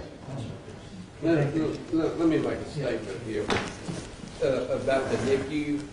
I had a grandson who happened to have to stay in the NICU for a couple of weeks, and he developed this rare disease. He was the only child in the United States of America with this particular disease, where it has letters and numbers, ECH1, I believe is the correct title of it. But what I appreciate is Kingsport transferred him to the Nicewauger Center. Nicewauger Center couldn't diagnose it. They sent him to the hospital at Rochester, Mayo Clinic. Mayo Clinic sent him to Cleveland Clinic. Cleveland Clinic sent him to Cincinnati, where he currently is a patient there. And, and I appreciate the fact that they're not trying to be the God Almighty doctor and doctor him, because they didn't know what his symptoms were leading to, so they kept trying to provide him with the best care that they could. And I appreciate that. Joe, that's excuse me, Joe, listen to me. Alderman, I know, I'm not calling you by name, you're Alderman, and I appreciate but You know, one of the things that's a nice lead into the NICU conversation. It's important for hospitals to know their limits, and you're making an important point. We have a level 3 NICU here in Holston Valley, and we have a level 3 NICU in Johnson City. NICUs go up to level 4. You're not hearing us propose a level 4. I mean, you have to know your limits. You want to make sure that the child is in the highest level of care that they need for whatever the issue is. I am really sorry that you're having to that your grandchild is going through that, and I pray that everything. He doesn't know he's different, and that's okay. So, let me talk about the NICU. This has obviously generated a lot of interest as well, and you know, I'll start by just talking about Tennessee law. Okay. The law in Tennessee requires the Department of Health to adopt a regionalized system of care, including highly specialized personnel, equipment, and techniques that will decrease the existing high mortality rate and the lifelong disabilities that currently prevail in surviving newborn infants. There's been a lot of improvement in Tennessee in infant mortality, but we still are significantly higher than the national average. So the department established 5 regional perinatal centers. Okay, Niswonger Children's Hospital is the Northeast Regional Perinatal Center that's designated by the state. The others are Levine in Memphis, Erlanger, Vanderbilt, UT, and I'm missing one. That's 5 of them. Okay. So the state guidelines say that regional perinatal centers are level 3 or 4 institutions designated by the state to coordinate regional activities related to professional education, patient transport, which is important, we'll come back to that, and interhospital functions, as well as care of patients. Niswonger's legal responsibility as a regional perinatal center is to coordinate the care of patients. There hasn't been coordination. Going back to the competition that existed between Mountain States and Wellmont, there wasn't coordination between Holston Valley and Johnson City. Now, pulling right out of the state guidelines, our proposal is that Holston Valley would remain a level 1 nursery. Now, it's important to understand, again, back to these levels, it's important to understand what that means. A level 1 nursery must have the ability to detect, stabilize, and initiate management of unanticipated maternal, fetal, or neonatal complications until the patient can be transferred to a facility at which the specialized maternal care is available. 2, they've got to have the capability to perform resuscitation at every delivery, and they have to be able to provide care for preterm infants between 35 and 37 weeks gestation, and stabilized newborn infants who are less than 35 weeks or who are ill until they can be transferred to a facility where appropriate level of care can be provided. Those are lifted right directly from the American Academy of Pediatrics and the American College of Obstetricians and Gynecologists guidelines for perinatal care. And the state adopted those guidelines exactly. So a proper system of care, a baby is born at a hospital. One of the responsibilities of the regional perinatal center is to make sure all of the nurses and staff are trained in all of the hospitals that do deliveries to do this very thing, and to make sure that the competencies exist and that that we have a transport system for proper transport to the highest level of care. And I'll talk about that in a minute as well. And just to support this, I mean, the studies crossed the gamut, but mortality among very low birth weight infants was lowest for deliveries that occurred in hospitals with NICUs that had both a high level of care and a high volume of such patients. There's that high level of care issue again. I'll come back to that.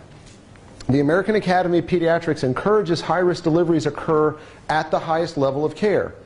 To the extent possible, delivery of a high-risk infant should be planned to occur at the facility that's capable of providing the anticipated appropriate level of NICU care at the highest level.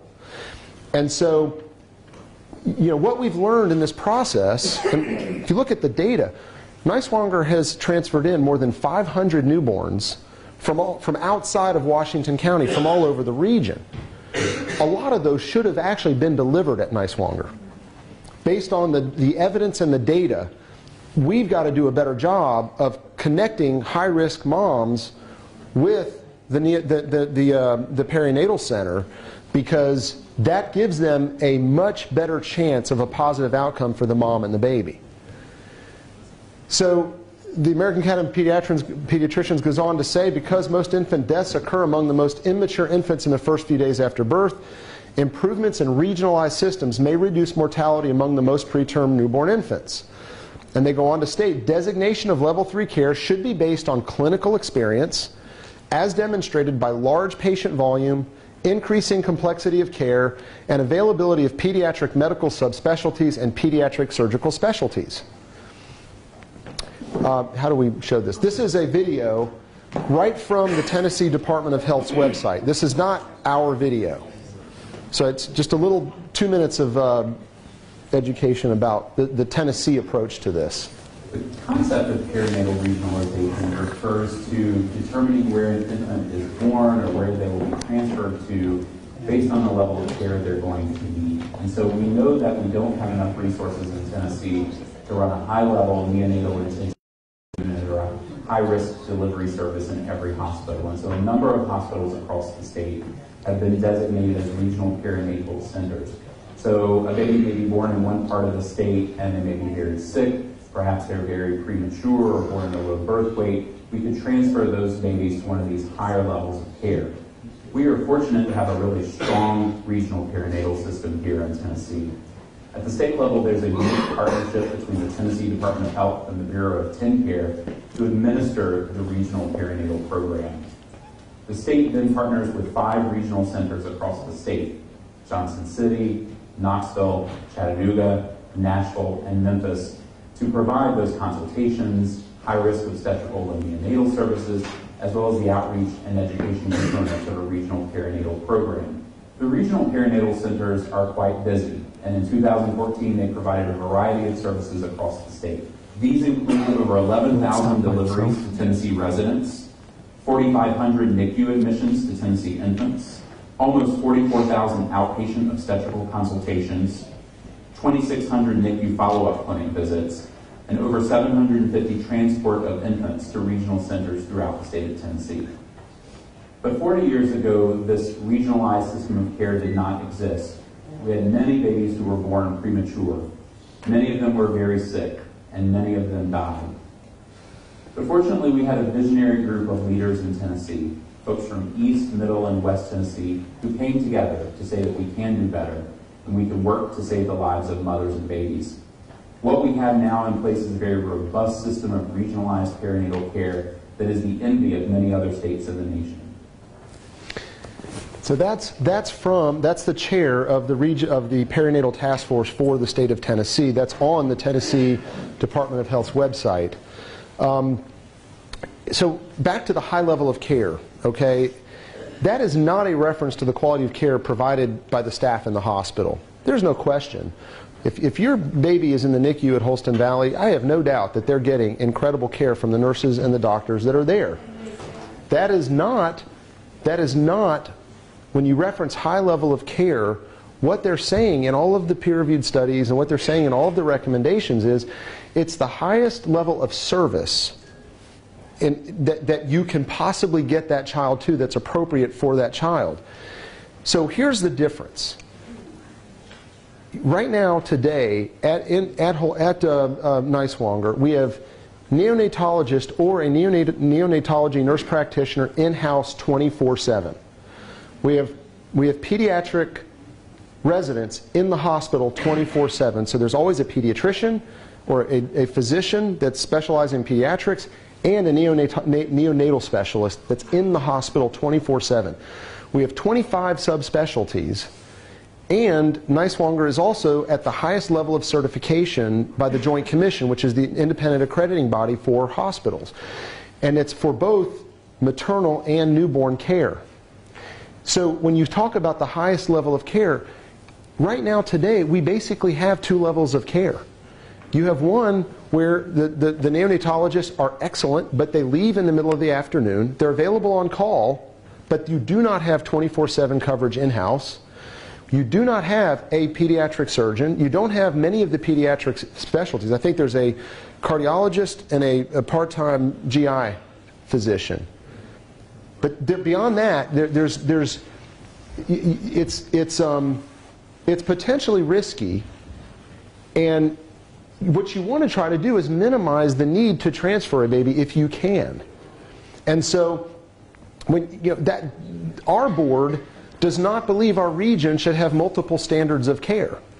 They believe it's better for the children and the moms in Kingsport and in Southwest Virginia and throughout the region that we have an organized system where the nurses in each of the units are trained for resuscitation and for stabilization of a newborn, and get them to the highest level of care where the doctors are all available to take care of that infant. So the thing I'm concerned about, and I'm going to say this again, what we're concerned about is volumes. I know there's been a lot of debate about the volumes. The recommended volumes for a NICU, a level 3 NICU, is about 15. Now that's one of many criteria, but as I showed you before, what they said was patient volume, increasing complexity of care, availability of specialties. Those are the three key factors. And right now, whether the daily census is 7, 8, or 9, whatever the daily census is at Holston Valley, it's not 15, and they don't have the other pieces of that puzzle to provide the highest level of care as it relates to what's recommended by the American Academy of Pediatrics. And so, now the other problem I'm concerned about, and this is a big deal, an 18% decline in births at Holston Valley over the last 4 years, and a decline at Indian Path. I told you have an 11% decline in births in Kingsport over the last 4 years. These volumes are going down, they're not going up. And volumes have declined both at Holston Valley and at Johnson at Niswonger. And my concern, frankly, and the concern of the board is, as those volumes continue to decline, that starts affecting the experience factor and the volume requirements that some of these doctors and staff need to sustain their skills. So we've got a problem here, and it's not going away. I mean, if you dilute the volumes and you continue to have declining volumes, you're going to lose your specialists, and that's not good for the region. Now, this is not new. This is not new. We have been transferring babies in from all over the region for a long time. Bristol has never had a NICU. The only two hospitals that have had them are Niswonger and Holston Valley. So last year, or this year, year to date, 43 babies have been transferred from Bristol. Last year it was 31. And I'll talk in a minute about how we do all this, but we have an enormously highly trained transport team in place. And I'll talk about that in a moment. But if you look at the last 3 years, and here's the part that was compelling, because one of the things that's been said is part of the reason Holston Valley's numbers are so low is that Ballad is systemically moving patients over to Johnson City. Not true. If you look at this year, year to date, before the merger it was true. Before the merger it was absolutely true. We were moving babies from Indian Path over to Johnson City, and you can see it in the data. Since we merged, almost a 50% split between Indian Path and Holston Valley. And this data has been viewed, vetted, re-vetted multiple times. This is accurate. And Bristol, the same thing. If you look even before the merger, you could see the number of referrals to Holston Valley versus Niswonger. Look at the shift. We didn't merge until February of 2018. Even before we merged, there was an increase in the number of newborns going from Bristol to Niswonger. So even within Wellmont, more babies were being referred to Niswonger. The numbers speak for themselves. So now, how do we do this? Now, I'll tell you a story, and I'll get into the data here. But just last week, a mom presented at a rural hospital that does not have an OB program. And that mother needed an emergency C-section. The mother was transferred to another hospital that had an OB program, but they didn't have a NICU. They called Niswonger. We deployed our transport team. The transport team got to Boone, North Carolina before the mother did. They were there for the delivery and got the baby transferred to Niswonger safely. So what we do, and I'll let Lisa answer questions about this, but what we do, if there's a high-risk delivery occurring anywhere in the region, we have a transport team that's notified and deployed immediately. They've been doing this for years. If you go to the third bullet, we currently have 9 nurses and 10 respiratory therapists that assist with the ground transport. 6 of each are cross-trained for air transport. They provide advanced care including airway stabilization, intubation, arterial and venous catheter placement, thoracentesis, chest tube placement, radial artery, arterial punctures. Neonatologists and or neonatal nurse practitioners accompany when necessary depending on the circumstances of the child, and it's available 24/7 for immediate deployment. We plan on actually increasing the size of this team with this decision. Now, part of what we do with this as a perinatal center is we do enormous training all over the region to make sure that the staffs are properly trained to prepare the moms or the babies for transfer, and then they hand off to the transport team. This is how it's done. This is how it's done all over the state. And it's a very effective program, and it's the reason, part of the reason our infant mortality rates have dropped so much. So, and this is not just our opinion. I mean, there are people that have been very well respected advocates for children in this state who have weighed in on this. This one actually stands to lose in this decision, because right now there are referrals going from here to East Tennessee Children's instead of going. In the last 2 years, Holston Valley referred 20 newborns out of the NICU. 18 of them went to either Knoxville, Vanderbilt, or Charlottesville. Only 2 went to Niswonger. Half of them needed surgery. Niswonger had the surgeon to provide the case, to provide the service. But again, there was a lot of, in my view, irrational stuff going on in terms of the competition between the two systems, and that is the reason. So here you have the CEO of East Tennessee Children's saying this is the right thing to do. The Dean of the College of Medicine, who is a specialist in maternal fetal medicine, his concern, number one, he's a practicing physician. He's also concerned about training of physicians, and he believes this will actually help with the pediatric training programs by having a consolidation in higher volumes where they do their rotations, because right now they don't rotate at Holston Valley. There's not enough volume. And of course, the Children's Hospital Alliance of Tennessee has been involved in this for a long time as they developed the regional system of care. And so, I'm not going to read their statements. We've got the resources here that we relied on, and I'm happy to answer any questions that you've got related to the NICU decision.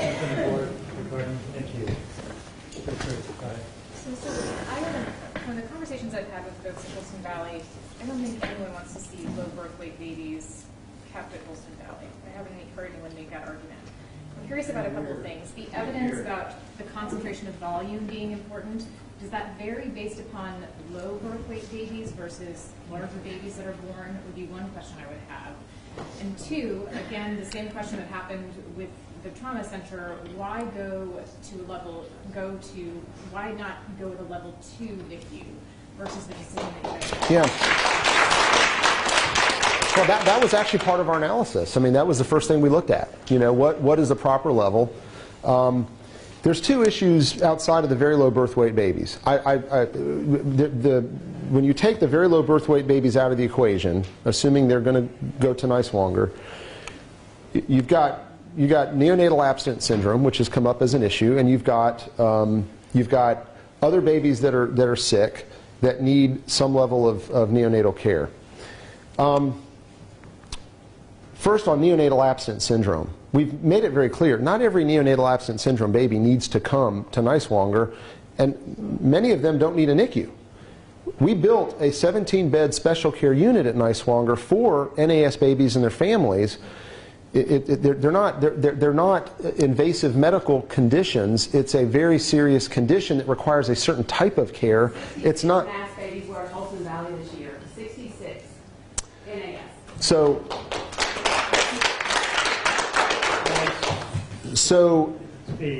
many of those babies do not need to come to Niswonger. Much of what we can do, we could do just like we did at Niswonger with a special care unit for the special needs of those babies. They don't all need NICU care.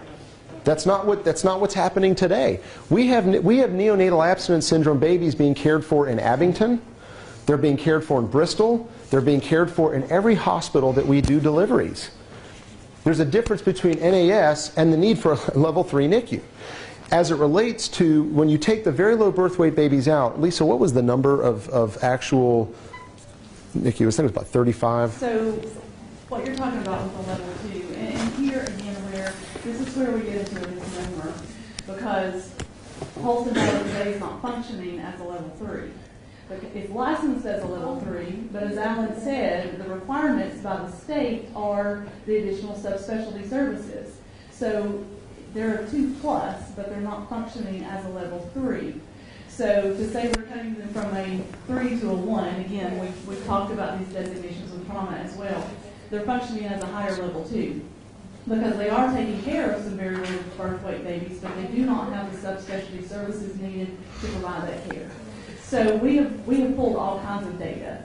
And so the data that I looked at, and I looked at the numbers just today, dividing out NAS babies, because again, we are trying to develop plans locally within each region to care for those babies.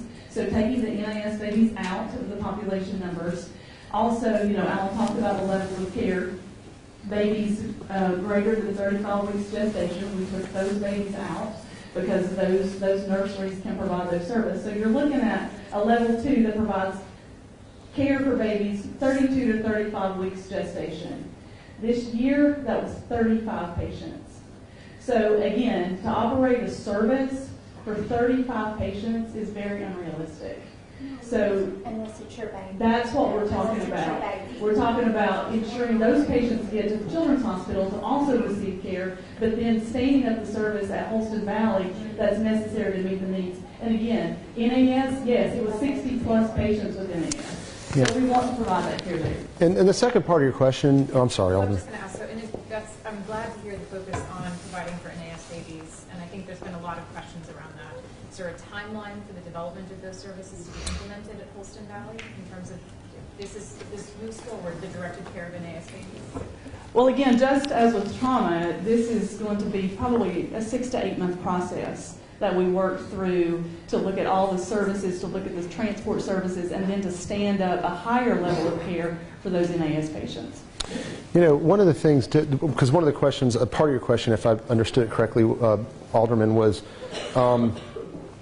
when you pull out the very low birth weight and the NAS, and if you have 35 total births that need some level of neonatal care, where volume becomes an issue is if it's a low volume unit, your ability to keep up your skills is impaired. So how do you stabilize those babies before you transfer them if you don't have the skills? The skills are provided just as if you read, which is in plain black and white, the perinatal designation criteria for the state. Level 1 nurseries are capable, because you provide the competencies for the nursing staff and the physicians, to provide for everything from resuscitation to all of the things you need to stabilize and then get the transport team there to transport the baby. This is happening all over the region today, folks. This is not new. I mean, so we're not inventing something different. We're creating a best practice that ultimately will result in better outcomes for these newborns, and that is 100% of what we're trying to do here. And I assure you, Mr. Levine, that is also what we need. Yeah.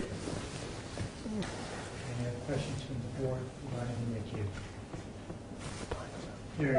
I've heard that there's concern that the NICU investment at Holston Valley and the facility is, I've heard the word superior to the current NICU at Johnson City. And so I think that's part of the concern of our community. And even though I think you all highlighted the fact that there's a lot to providing the highest quality of care in both areas, the concern is that the investment, Johnson City, Ballot's going to have to make more investments in Johnson City Medical Center on both accounts. And so to match the current level of support and care. Because we understand you pointed out the differences between the volume, the quality, the coverage, all of that. So what you're saying, if I understand right, is that Holston Valley is still going to maintain that investment in the NICU and in our trauma center. And that Johnson City eventually, they're going to be investing there to expand those two areas at Johnson City Medical Center in order to prepare for implementing this overall trauma system in the region. Is that well, we're making investments everywhere. I mean, we're making investments at Holston Valley. We're making investments at Johnson City. It's an ongoing process. I mean, you know, for instance, you mentioned the NAS. We just built the special care unit at Johnson City for NAS. It's the only one in the whole region, and in fact, it was just held up by by the Joint Commission as a national best practice for NAS babies.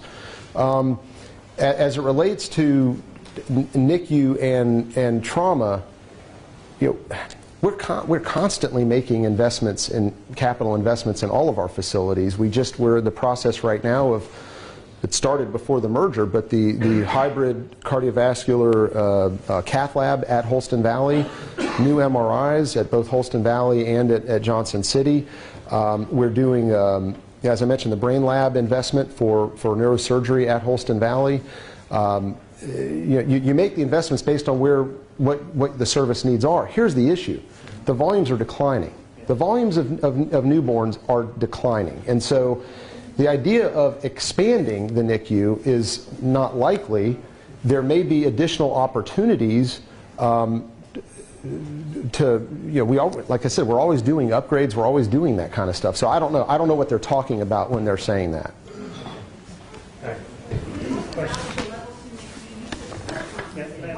Hopefully we'll have a chance for the public to ask the question. Okay? Go ahead. Yeah, I'm going to make a statement. Yeah. About the NICU or just in general? Just in general. Okay, you just hang on for that. We're not there yet. Would you like to make any statement whatsoever or any questions? We're still, Hey, here, back here. Use the microphone. Hey, listen, we're not pros at this here, okay? We're trying to do our best. So mine, to go back to trauma, as a board, a lot of our focus is on financial decisions with the city. And none of us are health experts, I guess. How does the EMS work? How does the compensation work? So with all these different regions, Washington County, Virginia, Washington County, Tennessee, Sullivan County, our Kingsport, when we're transporting to Johnson City, I mean, I don't even know who pays. Thankfully I'm healthy and been healthy. I don't even know who pays. Does the insurance pay for that stuff, or does the county pay for that stuff, or you all pay? I mean, well, it depends. Well, it depends. Well, first of all, to be clear, we don't own EMS or the helicopter service. We don't get paid for any of that. I know that's another statement that's been out there that this is some other way for us to make money. No, not true. Like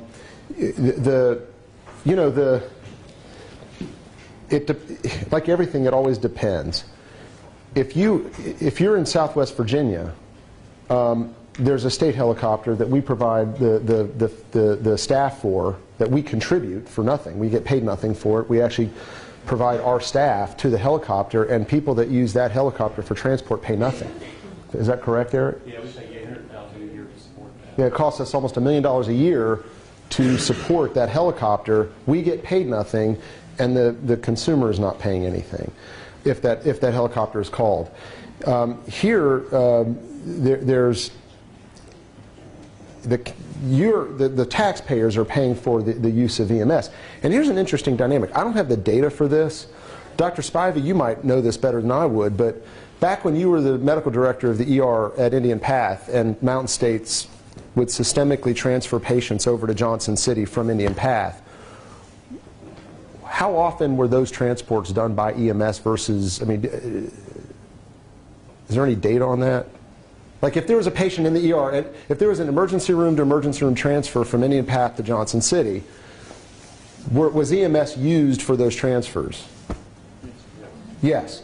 So what was going on before, and Dr. Spivey, you were there in the ER, you know it was happening. Systemically, patients were being transferred from Indian Path to Johnson City, and EMS in many cases was actually doing those transfers. I suspect the county then bills, or whoever runs the EMS then bills the patient for that transfer. That is not happening now. Those patients are now going from Indian Path to Holston Valley. And whether you're billing for that or not, I don't know. So who runs the? I'm sorry? Right. So the patient ends up paying for those transfers. What I'm trying to say is, we are no longer doing what Mountain States and Wellmont used to do. The patients are not going. And he's saying that Mountain States used to be affiliated with Indian Path, and Wellmont used to be affiliated with Bristol and all these other things. So he's saying that there was these transfers from Bristol to Kingsport or from Indian Path to Johnson City because they weren't going to transfer to each other. That's correct. So he's saying that we're eliminating that. That has been eliminated.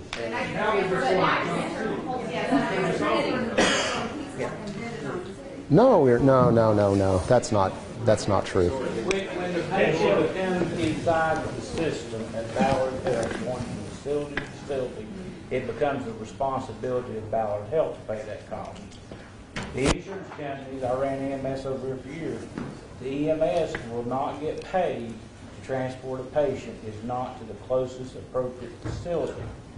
So a patient that wrecks on Stone Drive that meets the criteria to go to a level 1 trauma center in Johnson City and the helicopter does not fly, then the patient is going to bear the 100% cost to go to Johnson City to a level 1 trauma center because that was not the closest appropriate facility. That's how the insurance companies handle the payment. Yeah, we're not. We don't need to reinvent. This is going on all over the state. Okay, I mean the idea. There are 5 level 3 trauma centers in the state. There are 2 level 2s, and there are 5 will be 5 level 1s, and all over the state. This is how it's done, and we're not reinventing something new here. We're doing what is done, and I'm not an expert on how insurance companies pay for EMS, but what I can tell you is this is not going to be new for Blue Cross or anyone else because this is how they deal with it everywhere in the state. So, any other questions from the board regarding the NICU or the trauma center? There were questions that were submitted in by the public through the website. A lot of these have been answered already through the course of the discussion and the exchanges. Some have to do with the management questions about how facilities are being managed. And I'm just looking here. Is there anything that comes up, or that you guys want to come up with? I'm looking down this list, and I think many of these, if not all of them, have been addressed already. And then the management piece, we're not experts in how hospitals are managed up here. I think those need to go through the management teams at each facility. The only thing I think that did get raised in the questions that we've now discussed is there were a number of questions from Kingsport citizens about the peculiar circumstances we have in Kingsport with respect to with industry that could result in casualties or injury. Yeah. And we're curious about whether or not that factored into these discussions, or if it's valid to sort of examine that issue, to think about if there was some sort of large-scale incident, what would happen? Yeah, again, in the current system right now, you independently operating trauma centers that haven't been collaborating. What we're going to have is an actual trauma system. So no matter whether it's Eastman, God forbid there should ever be an accident at any of our plants, whether it's Eastman, nuclear fuels, or anywhere, you've got a trauma system that can be activated. If one of the trauma centers is actually involved in an accident because of some large-scale event, then you have 2 other trauma centers that can step up and provide the backup services. So the benefit of this is you're actually creating an actual system of care.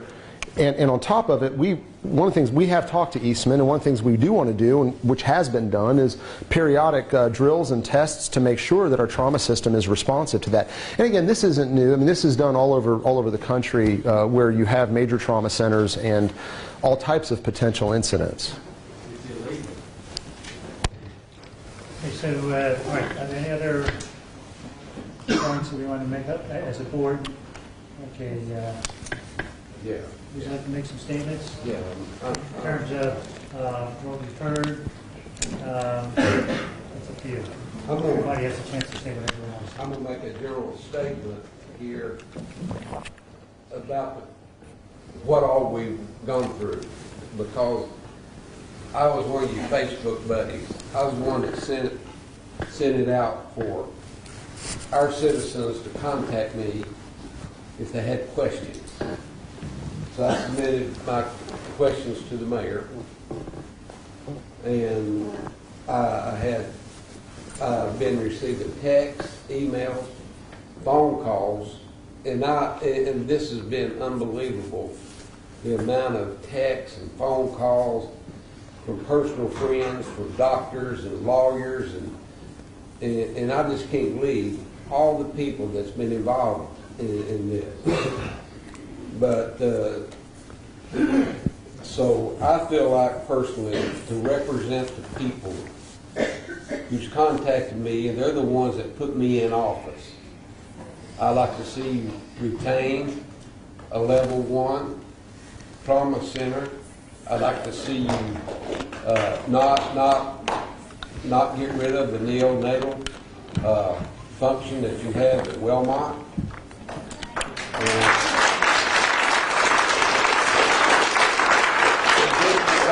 This is not me speaking. These are the citizens, and that's the reason I'm relaying it to you. Thank you. Thank you.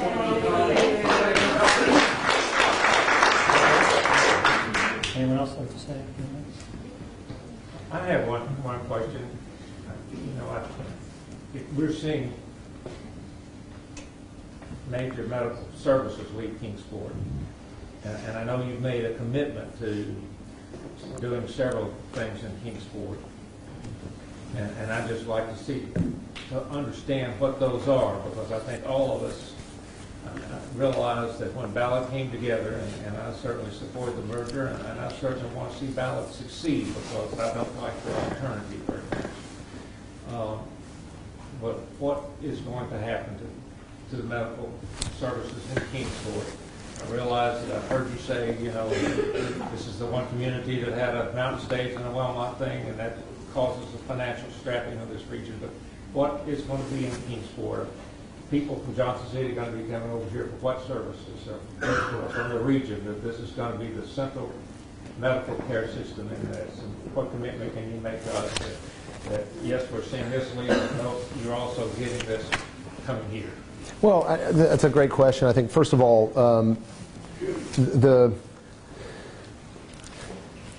the investment that we're making right now by consolidation of the high acuity services at Holston Valley, we think is going to actually be beneficial to the patients that rely on Holston Valley, not just from Kingsport, but from Southwest Virginia.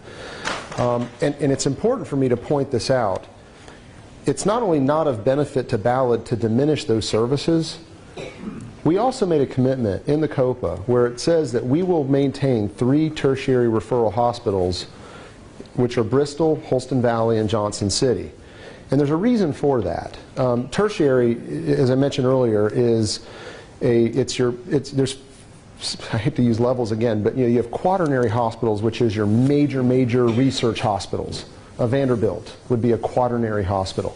Then you have your tertiary hospitals, which is sort of the next level down. And that's what Holston Valley, Johnson City, and Bristol are.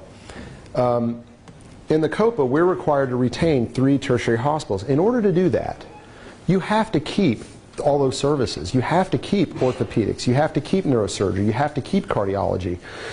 Not only are we required to do it, but we want to do it because here's why. For all the same reasons as I mentioned earlier, we can't put a neurosurgeon in Norton, Virginia. There's not enough volume to sustain a neurosurgeon in Norton, Virginia. So we need those services here to provide for those. There's a lot of volume out there that needs to be cared for in a tertiary setting, and that's what we're trying to do. What I would tell the folks in Kingsport is that there's literally no discussion about moving any major service out of Kingsport. As it relates to Kingsport, let me also say this: we have a major investment in Kingsport. We have 2 hospitals here. Okay, we are responsible for those hospitals, and we want them to be successful.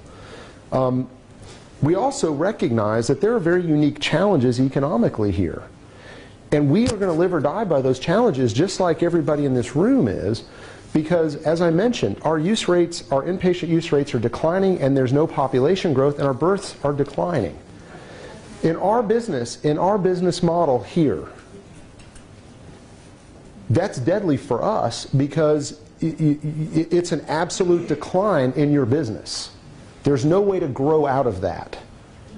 And so, the real question, and there shouldn't be any, I think there shouldn't be any misunderstandings about this.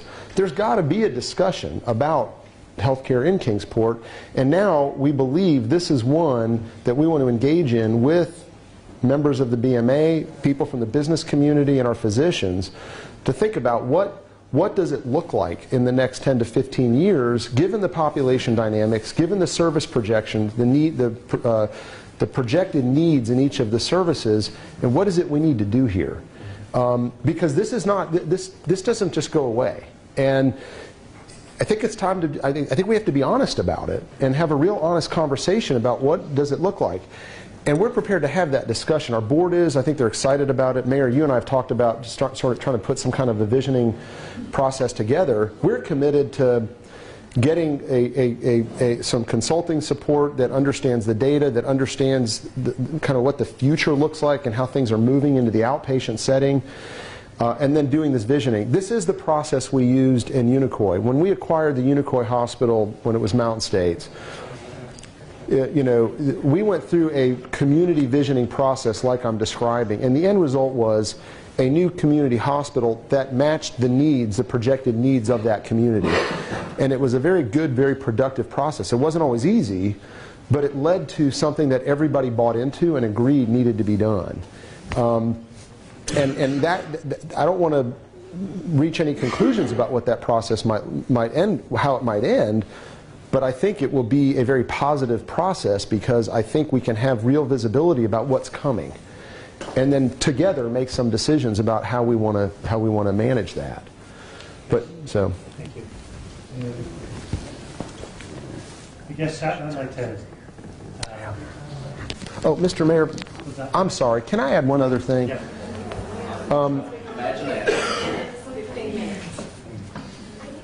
As it relates to Kingsport and the economics of it, we have relocated our entire physician organization to Kingsport from Johnson City. We are about to move 200 jobs from Johnson City to Blountville. There's a facility that we've acquired there for our IT services because of the implementation of Epic. We are committed wherever we can. We are committed wherever we can to try to work with you and with the economic development folks to try to grow this region. And that includes Kingsport, that includes Johnson City, that includes Bristol and Southwest Virginia, because we are all going to be affected by the results of what we're seeing. People off after acquiring.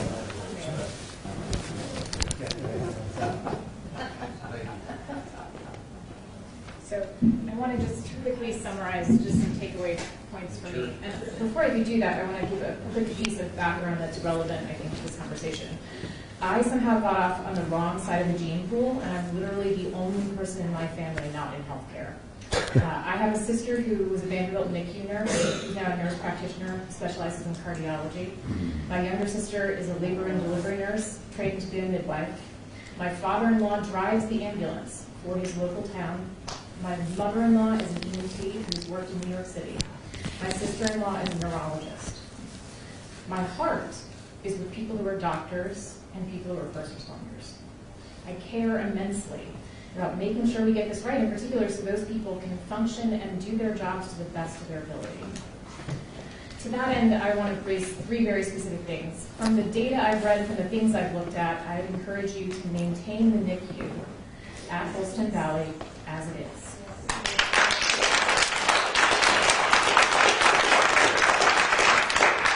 I'm concerned about particularly the impact of NAS on this region currently at this moment, where there are women arriving in labor and delivery that don't know they're pregnant, that deliver early term babies. That puts a lot of weight on delivering doctors and on the staffing there to respond to those emergencies. So until we can get things sorted out for a time period, I encourage you to maintain things as they are. The second thing I'd say is that I really would like to see a commitment from Ballad on some details and investment on a coordinated community response to pre-hospitalization coordination. Yep. And to rely upon the expertise of people in this room who know a lot about how this works. We've got to work together on this. We need this work. And so how can we get the input and knowledge of people who have been in this field for a very long time to make sure that we get there? So I encourage you to please plan, numbers, investment. We need it. And three, the timeline on a visioning process for Kingsport. Let's put some definite numbers on that, and let's move. And as opposed to sort of saying it's going to happen, but commit to a timeline. Those are my three specific asks. But thank you for spending time with us, and thank you also for the citizens that submitted questions as well.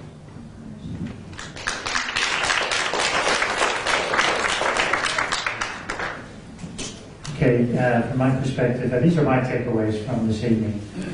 And I'm looking at it as a citizen first. Kingsport, I live in Kingsport. I live right next to a plant that makes explosives, makes chemicals, and makes paper, just like everybody else in this. This process, is my understanding, was data-driven in terms of decision-making. It was decided by a board of directors, 11 people, 4 of which are Kingsport-based. I am looking at this system, again, as a citizen. This is my healthcare system now. I used to just go to Holston Valley. I love Holston Valley. I think they do great work. I also, the people there, the medical staff are excellent. Pediatric staff, also excellent. Really fortunate in this town to have 2 hospitals and two groups of employees that are now under Ballad employees that are phenomenal. So we've had, I believe, in my mind, we've had excellent health care. But now, that was my healthcare system. It is no longer just that for me. My healthcare system includes now a pediatrics ER that I'm going to be able to go to at Holston Valley. In addition to the excellent, best-in-class cardiac services and orthopedics and also neurology. All of that is within 10 or 15 minutes of my house in Kingsport. In addition to that, I also have a children's hospital now. It's my children's hospital. I'm going to go to it. It's in another campus. It's 30 miles away, but it's my hospital, where they have pediatrics ER as well, pediatrics trauma, and they have a children's hospital that we do not have. I do not have in Kingsport. I'm willing to drive 30 minutes to go there because of that expertise. Regarding the trauma, we have a fabulous ER at Holston Valley and Indian Path. That's going to stay. We have a trauma center at Holston Valley that will stay as well for over 90% of the trauma that we have in this town. And knowing that for those major traumas, I can go to a place now that has more trauma physicians than before. I can go to a place in another campus 30 miles away that provides me and my family better care. Total better care than what I could get today. So for me, the total picture, I'm proud to be living in Kingsport. I'm proud to be in Northeast Tennessee because I believe that within 30 miles, 30 minutes of driving, I have access to two great campuses that I call my healthcare And you system. make more than most of the people who live here. You have that now. It's not I'm just saying, no, I'm going to Holston Valley first. But if I need additional care in those two areas, I have a chance to get better care as well. That's just So not anyway, so that's my thoughts. Thank you for listening. Those are my thoughts, my perspective. You didn't resign. There's an election in June. Okay. Would anybody else like to comment? Mr. Mayor, can I have 3 minutes?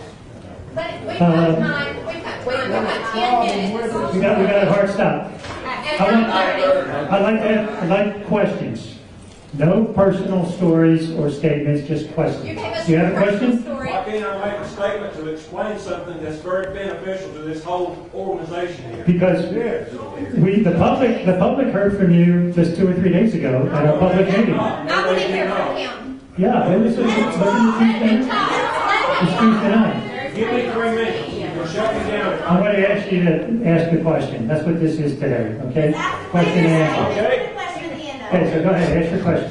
Mr. Levine made the statement. Please don't make any personal accusations. He Okay. made a So statement that's just ask the question.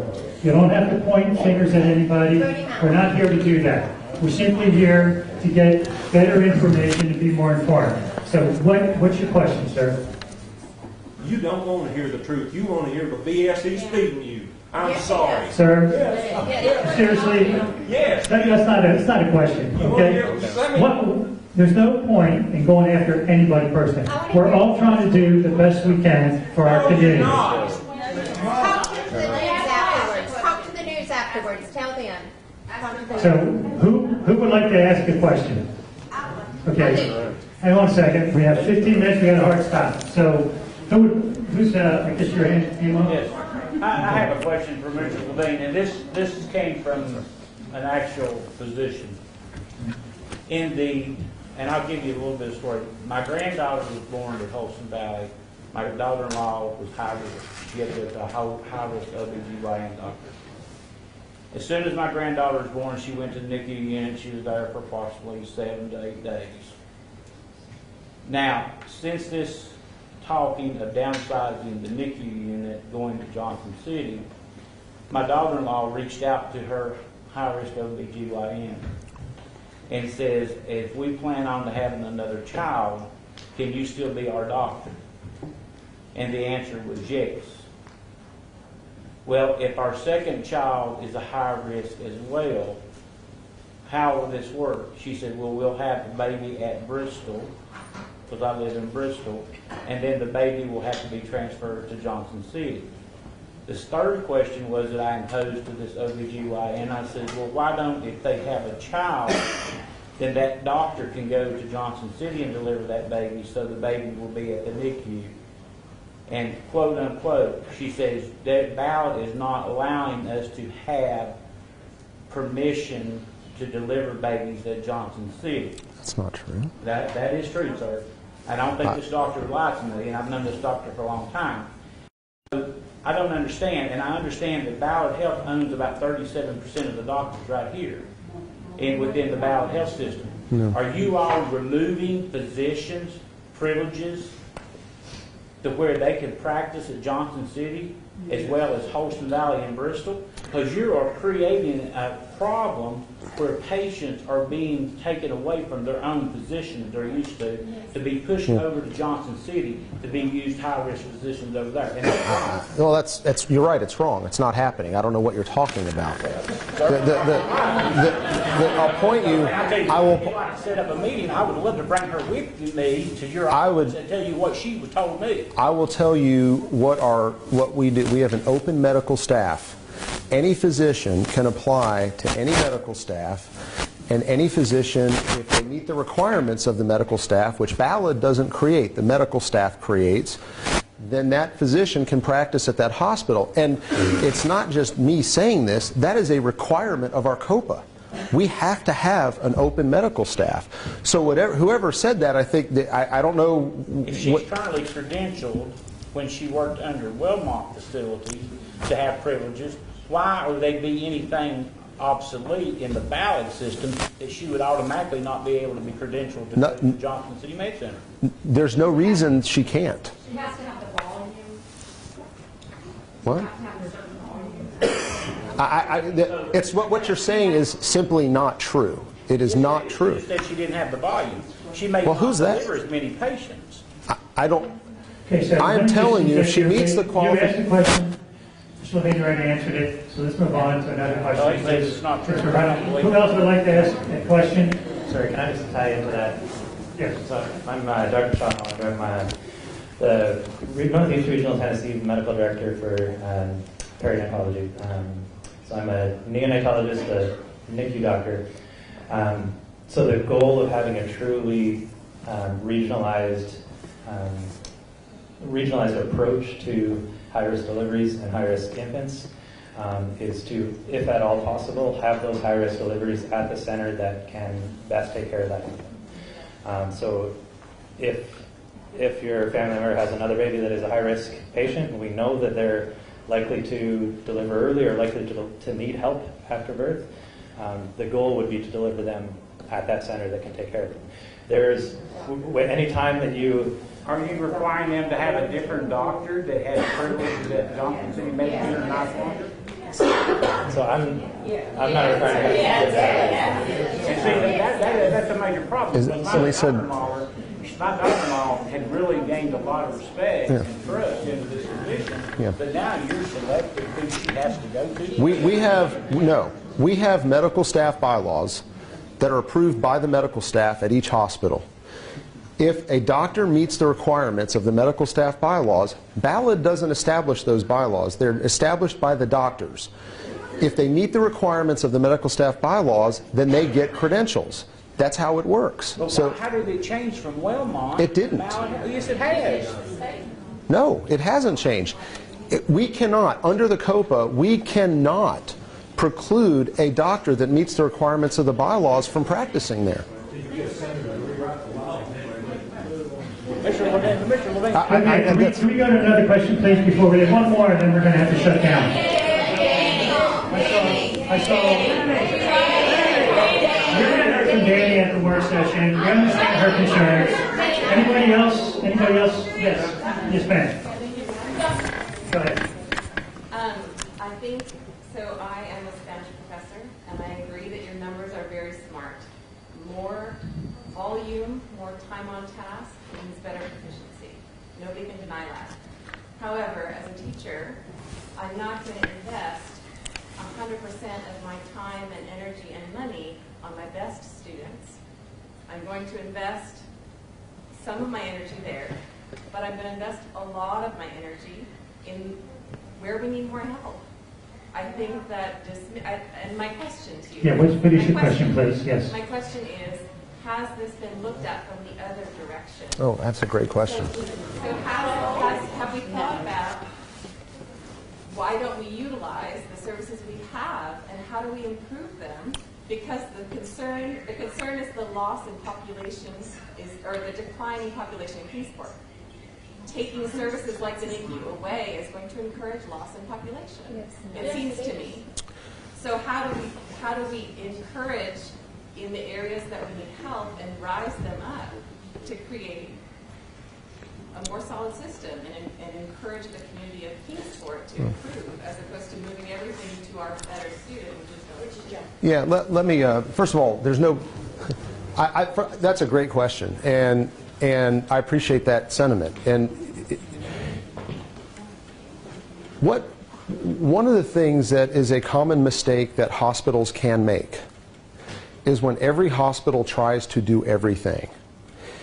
The issue of volume and outcomes is undeniable, and that's the science.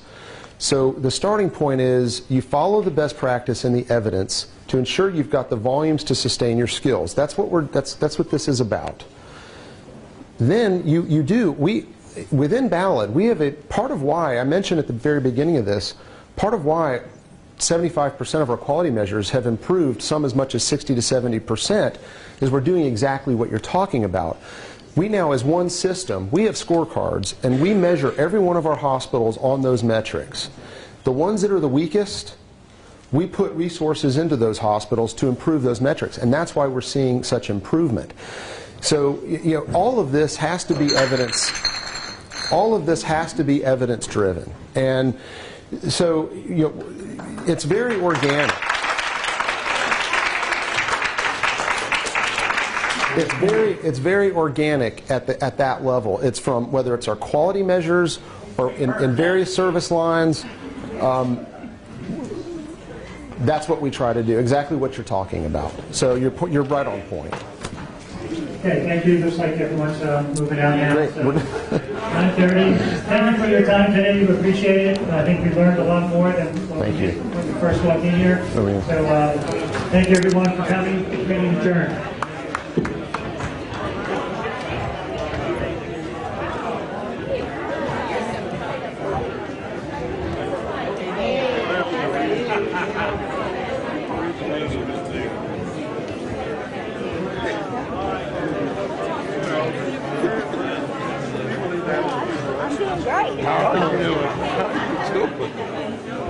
That's your heart.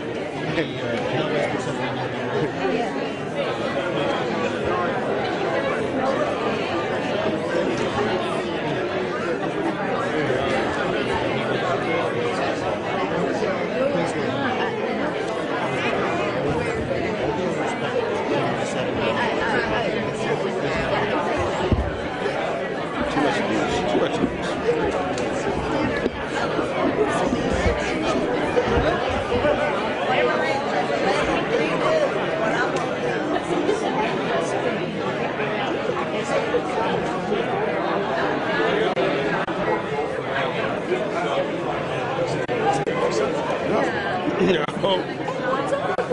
That's true.